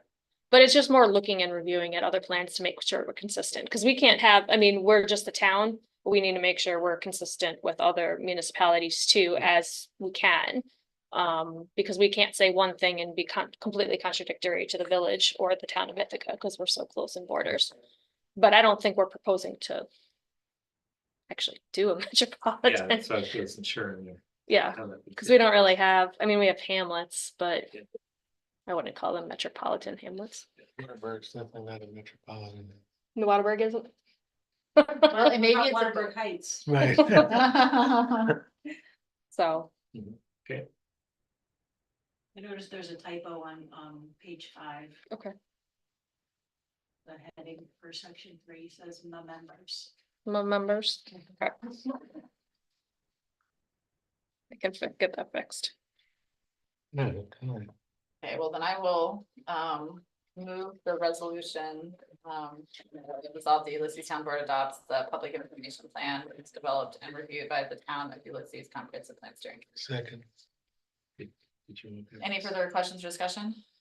Sure. All in favor? Aye. Hey, No problem. And why don't we, go back, let me go back to the budget. Do you need to, did you do the SPCA? Yes. Oh, gosh, That that one happened did when I was happen. getting coffee. They heard it was a flat price and excited. Okay. So did you want to talk about the youth programs I just, well, I don't want to say, I don't know. in the budget where they show and? Yeah, where is it showing? Okay, so if you look at the general fund. It's going to be on the second page of the expenses, so A 7020 is recreation programs. And A 7310 is your youth programs. So Rachel and Zach, and what they're doing is under A 7310 youth programs. So the youth employment program, what we actually pay youth employees is the 7310.1. And you can see in the notes that it's 12 positions at 70 hours each is what's in the budget right now. Is that what she said she didn't have enough of for all Right, 30 or? for the 29 applicants, 29, correct. We did have 15 youth in that program this year. The budget was a little higher. But that was partly due to some transition Is that what we pay them and it's Yes. free to the, to the employer, Yeah. yes. I wonder if she was so excited. So, and then you have this compensation for Rachel and Zach here in the next two lines. They're both 15 hours a week. And then we have contractual spending for the youth programs, which includes support for the things like the civics program and the college tours and the programming that Zach is doing and such.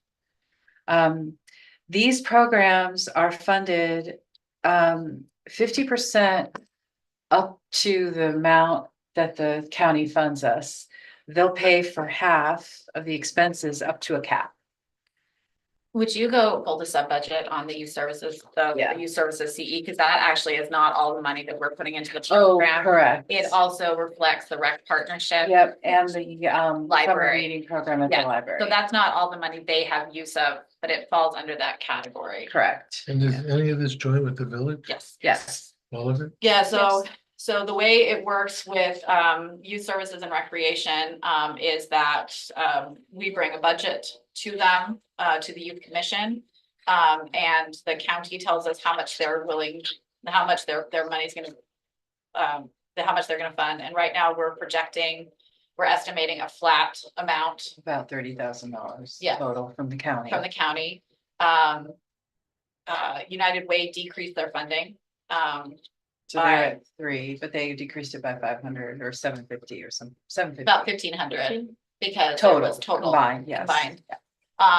And so we see what revenue sources we have. And then the town and the village split the balance. Yeah, so the recreation partnership is $12,000. Yes. So when you see that in the youth That's our services, cost, That's what we pay. that's what we pay. right, So when you see in that the youth price, that's why I just want to be really clear that the 73010 .4. 0.4, the tentative budget is, 26, 556. And that includes $4,000 for the summer reading program, and it also includes, how much is it for the? 12,000 For, for yeah, the recreation partnership. so what they're actually able to spend on our youth locally is, Yeah, yeah, so 16 of that is not going to our program specifically. So of these, and the other thing that, so if you add it all up. It's just there's so many separate pieces here. You add it all up. Revenue versus expense, what's our net bottom line contribution? I have that, but do I have it so handy? Well, I mean, while you're looking for that, what I can say is youth services, youth development, the only revenue we can generate from that is from the county. And the county requires a match. Mhm. And so, if we don't do the service, we don't get their money kind of thing. So it's different from like revenue from a different source. In recreation, we do create revenue. We have revenue. And when the youth commission looked at the numbers, just think if you had it. Just look, I have the youth commission budget in here, it's just a matter Pull of it up, finding too. it.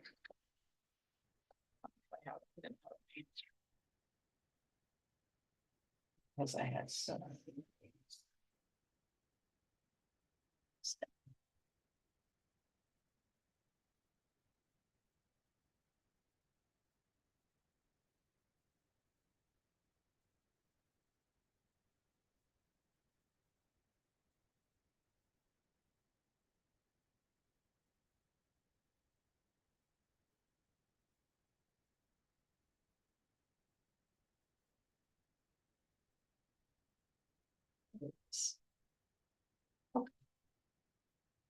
So, for this program, based on the compensation, we also apply a benefit rate to the salaries too, which is about 22%. Because it's social security, retirement, Right. workers' comp, that kind of thing. If you look at the total cost of the program, 30,000 is funded by the county. Mhm. 3,000 by United Way, and this is just the youth development piece, and 54 is the youth commission, which is split between the village and the town. 1,000. 54,000 is split between the village and the town We're paying 27,000 for this program, yes. for the two people who are here tonight. Plus the youth employee. Plus the rec partnership, partnership. Plus, the library, so that includes the rec partnership. it does. Yeah. Yes, That which is includes both $12,000. and salary? No, this is that's just youth not development. recreation, that's This is just all youth youth This is development. all youth development, just for clarity purposes. The cost for us to provide, so for many, many years, right, the town had been with Cornell Cooperative. The cost for them to provide what constitutes a single position that would encompass Rachel and Zach. And activities. Is for 2025 is gonna be $63,000. We're doing it considerably less than that. Maybe. So the only alternative in our community to continue to provide youth services So if you, is internal. let me ask you another one. Per user. Per student user, how many users do we have? And divide that by the dollars, which will give us a per unit cost. I don't know if you can do that. For each person. Each I'm kid. not sure, how do you look at the value to the local employers that, who are getting our use in their businesses? That's another question. I know, so I think using a method like that, I don't know that that really applies. Well, So, if it's a person who spends 10 hours with us versus 40 hours with us, is that one person or 4 people? I mean, and which program they're doing. So, And the youth programs change, like right now Zach has 10 in his outdoor program and 17 in the track, but the winter programs might be less. yeah, I Spring just wanna programs get a might be sense, more. when you're talking to people, somebody could ask you, well, how much is this costing per person? I mean, there's a general answer to that, it's not perfect. But It's not in a- perfect, but It's in a I mean, range. this is the youth of our town too. We're Oh, trying yeah. to, I'm not arguing- so I don't know if you can put a I'm not- price on what Well, of it, course you can. You have to put- put a price on. yeah, but Because we're spending taxpayer dollars. yes, So let's say if it was 2 people and it cost 30,000. right, it's gonna be 15,000 per person. but that's You not- wouldn't pay that, right? That wouldn't be a go. If there were 2 people in the program and you're gonna spend $15,000 each, right? There's a place where there's value, added value. Then there's a place where you're spending too much per person because you don't have enough people. So look at it differently, just Yeah. $27,000. How many taxpayers do we have? How much is each taxpayer paying Well, for that's this a good program? way to look at it too. 25 cents? To 50 cents for this program? No. I don't know, I'm not quick on my math. well, So I think the value added is making sure our youth grow up, have opportunities to be exposed to a variety of different activities, programs. That they don't have to pay for, that they get exposed to the colleges that they might not be exposed to because they don't have that accessible rides or families that can take them on these trips. I'm not arguing with the benefit. I'm just No, saying I but- wanna be informed so when the taxpayer says, how much does this add to the budget? We have a number, because we're gonna. That's $27,000. Right. so, I mean, I don't think you can really break it down to, there were 3 people benefited, so therefore it's not worth doing if you spend $30,000, because that's not exactly what this is. So you can see that they're both running programs where there's more demand than we are paying them to provide. So it's not a shortage of it. There's, in fact, we are not meeting a demonstrated need potentially in our community, a shortfall. So the idea behind youth development is that it is far cheaper to invest in a youth in 5th grade or 6th grade and help them have safe, supportive adults in their community rather than paying the cost of them being incarcerated in the future. I'm not being flip when I say that. That is exactly, no, they look at an investment model. This is why the county invests in this. So if we think about the pyramid, and the cheapest is down here, the cheapest services provided, and the most expensive service being up here. Incarceration is the most expensive thing we can do for a You're person. going to a place where I'm. No, I no. wasn't making, I'm not talking about. No, so what you're doing is you're aiming for investing at somewhere in the middle. And that's why we focus on embracing a population who may slip through the cracks. And in some cases, that might be the 17 kids who are doing programming this fall in one place, the 6 people who are going on a college field trip, the 10 that are coming through. I'm not arguing with any of that. They're all good things. Right, I but just want to quantify in this budget how much we're paying. If there are 27 kids, it's $1,000 a kid. But But we're not there- looking at the whole benefit to the tax. You're not That's worried not about what that. I'm arguing about, right? Discussing. so I like just think the, it's really, whenever this comes up over people get defensive. I don't want people to get defensive. I'm not arguing with the benefit of the program. I just want to know how much it costs. That's all. Well, I mean, to put another spin on that, I'm not trying to be defensive when I say that, I just find it narrow to consider that the only benefit is the financial benefit, No, so, I'm okay. not saying the benefits are much more than a financial benefit. okay. There's no financial benefit to us. There's investment. Which, We're Mhm. putting in investments. which I'm sure a financial manager would suggest is a benefit long term, right? It Like, very well may be. Lacey, would you mind saying, do you have the breakdown of what the village and the town are would be committing to subsidizing both for rec and youth services collectively? Yes, I think that's probably the easiest number. right, so the total municipal support we're looking at is just under $80,000. And that includes the rec programs, which are in excess of 1,000 registrations in a single year, plus everything with youth development. We will spend, if you want to boil down to the numbers, youth development is going to be the highest cost per person by far. Right. Recreation is a far less one. But the town has previously made a commitment that this is a priority, and the village has backed it up financially also. So Yeah, so our total investment for both recreation and the youth development is around 40,000 in this budget. And again, the It's really good numbers, to know. yeah, the numbers absolutely. of participants in Yeah. the recreation program are very high. Very high. Yeah. Yes. Yeah. Yeah. So, and again, I'm not defensive about being very clear with the public and with you about how much money we're spending. It's not that. It's just that the county is very, very focused on, when I say county, the county youth services is very, very focused on that we're not quantifying these children individually. So I want to be respectful of them and their funding of our program, because if we go down the pipeline of saying we're putting a price tag on the children we're serving, I'm going to have very angry youth services representatives on my phone or my email tomorrow or whenever they found out about it. So that's kind of where I am pushing back on for that reason in part. So, but that's how much money it is. Okay, good. Yeah. And I do think understanding that it's also helping local employers too, part of it is. Yeah. That's harder to quantify also. That's true. As an economic, it's economic. It's an development. economic benefit to them because we're paying for those people, yeah. So as you had stated in here, the appropriated fund balance. They're not tied to one-time expenditures, so in this one, I think the will be fund also. Correct, We so have you're talking, looking at A right now.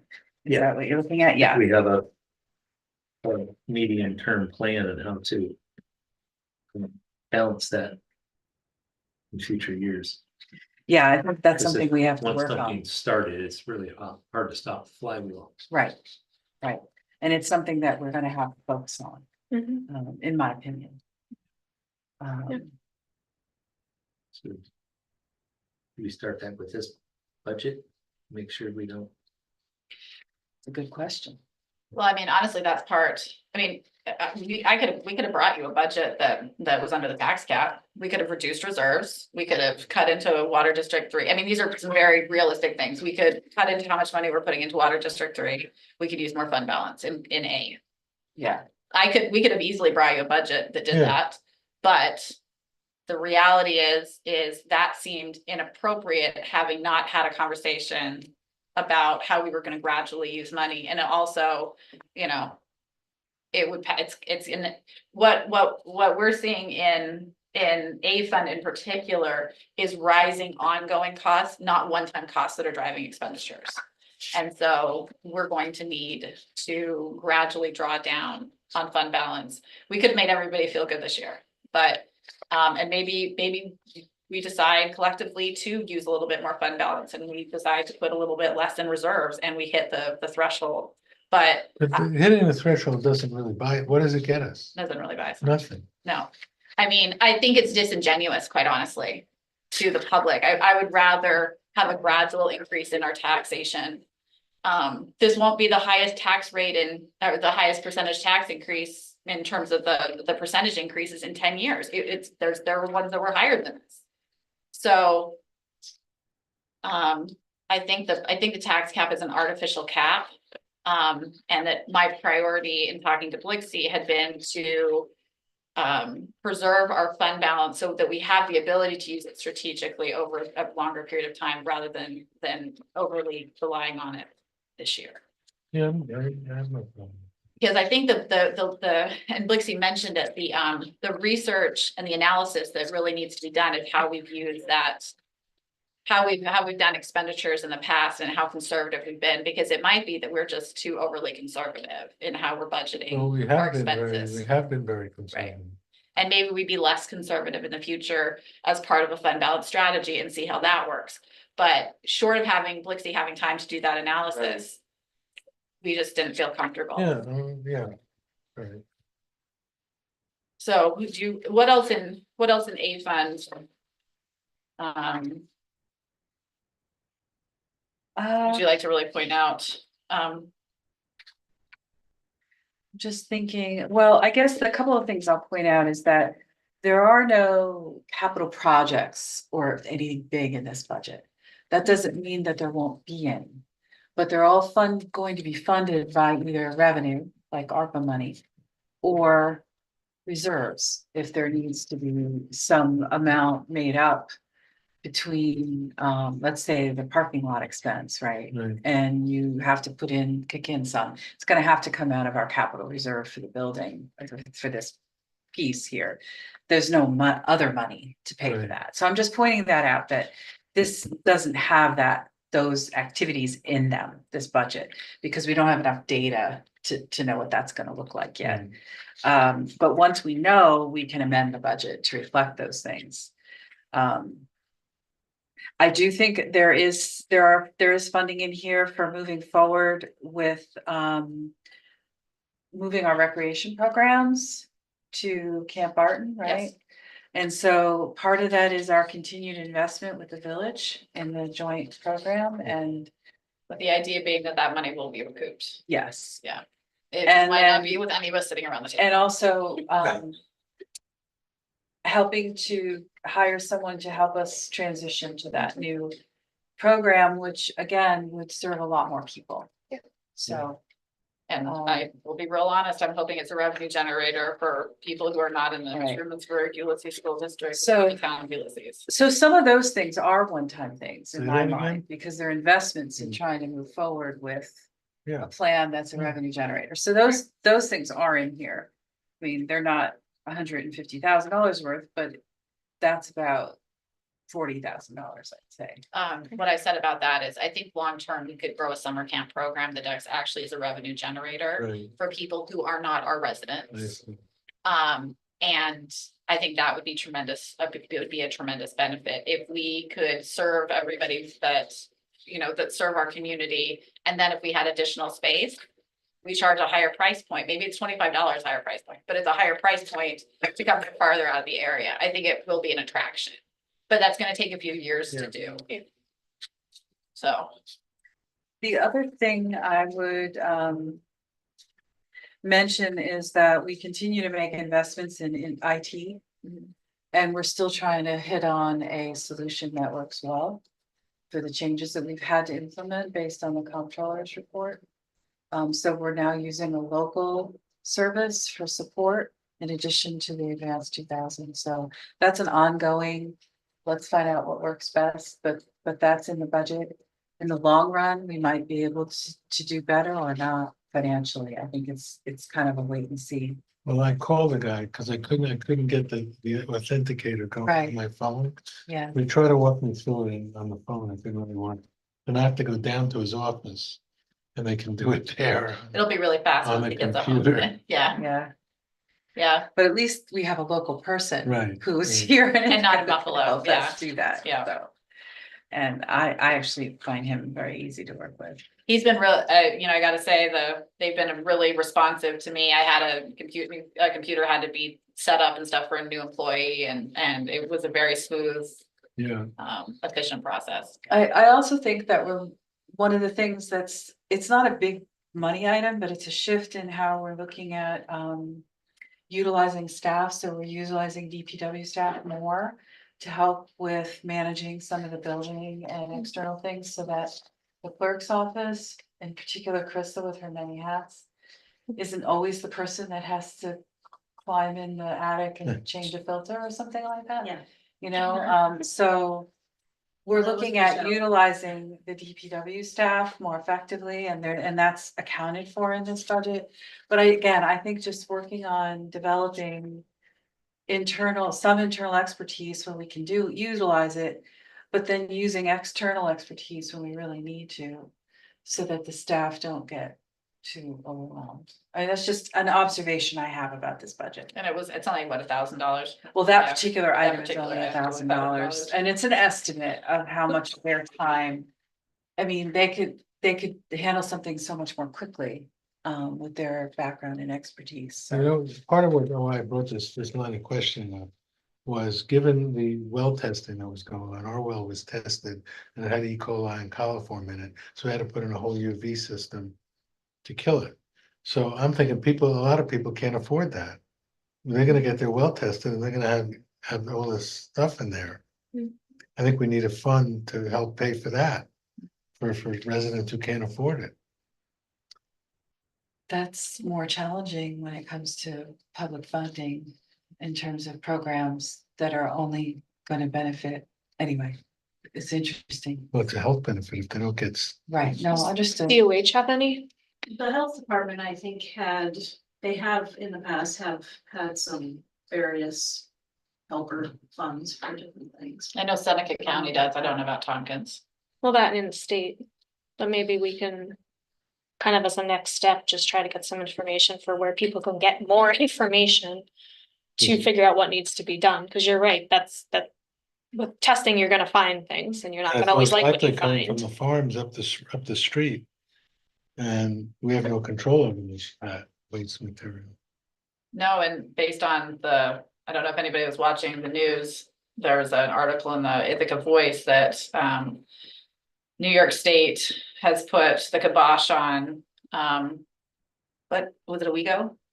With which lake? Owasco. Owasco had regulations that they were trying to get approved, and it took several years, and DOH Mhm. said, you can't do that. So all the things that the watershed was trying to do in Owasco, and protect everybody's it. been watching Owasco, Right. because if they could get it through, that meant we could get it through, And they couldn't and they get it can't get it through. So Mhm. I read the article and thought, so if you can't undertake land use reforms to help force,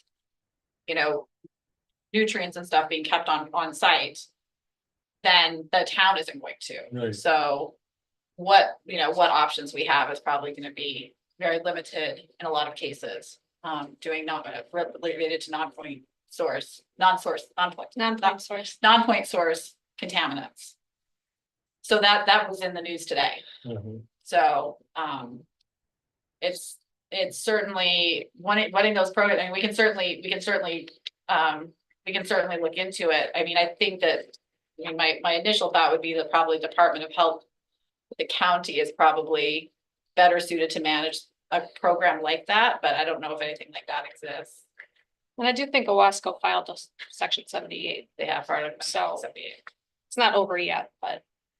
It's taken them 3 years to get to this point, so we'll be able to on the section 78 dates. Right. So, And I think you wanted to hold off on. well, I think given the hour, Yeah, I think that it's probably better to wait till Okay. Mary's here with the B fund, and if there's more questions with the A fund, but I think that gets us in a good place to the October meeting. With the budget, we will have public hearings with the town board we will have 2 public hearings.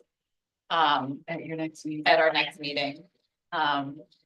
So you think there's adequate time to wrap this up at the next board meeting? I do think because we've gotten to, I mean, if we have more time, people want to spend in A and then get into B, but B is gonna be the real nuts and bolts conversation, because there are more one-time projects being requested than we have funds available, so we have to prioritize and have conversations.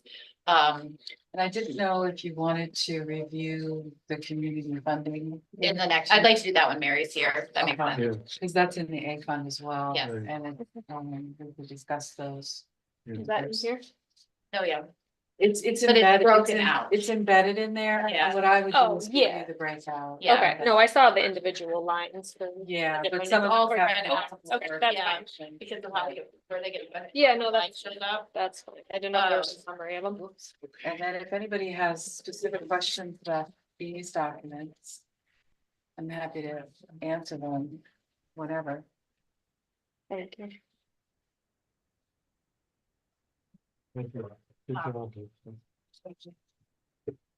Okay, then, upcoming events, we have our next regular meeting, and again, it'll be a long one. My goal is to move everything off that agenda. We can move off to focus on budget. So, I'm gonna send out a request, and I'd be deeply grateful if you could write a paragraph up about whatever your liaisons are, and we can just include it in the board packet and not spend a lot of time on updates. Yeah. Because the first meeting of the month always, it's wonderful, but it also takes up a chunk of time. And so that we can really hunker down on the budget. And then on October 9th, the next day, is going to be, it's scheduled as a public meeting. If the board is if there's a quorum in attendance, we'll run it as a town board meeting. But only if there's a board in attendance. It's gonna be on the preliminary design of the Curry Road Bridge, and that'll be from 5:30 to 6:30 here at Town Hall. And then, on the 22nd is our next regular town board meeting after that. And that brings us to, approval of minutes. We had several sets of minutes. And, there was, Michael, you found, a typo in the date on one of them. Yeah, Chris got that. Okay, Yeah, September 12th still has September 11th date on it. okay. Fix that. Excellent. So, when I read through them, I didn't see anything and I did not catch that typo, so thank you for catching that. Did anybody else have any changes they wanted to make with that one correction? No. There were a lot of them. There were. Thank you very much. That's a lot of work. But here in the resolution, it's 9/10/24, not 9/10/25. Yes, it is. Carissa corrected, what in my newsletter article, November. I welcomed everybody to the November meeting. No, we're not there yet. Okay, so we'll fix that too. So. Resolved, also I'll move it, resolves the Ulysses Town Board approves the meeting minutes as amended. A second. Any further discussion? Is there other dates listed? They're listed, yeah, they're listed. Yeah. Yep, Yeah. that's the second, so all those in favor? Aye. And then, last but not least, there are no. The only notification I will give is that I will be giving you a.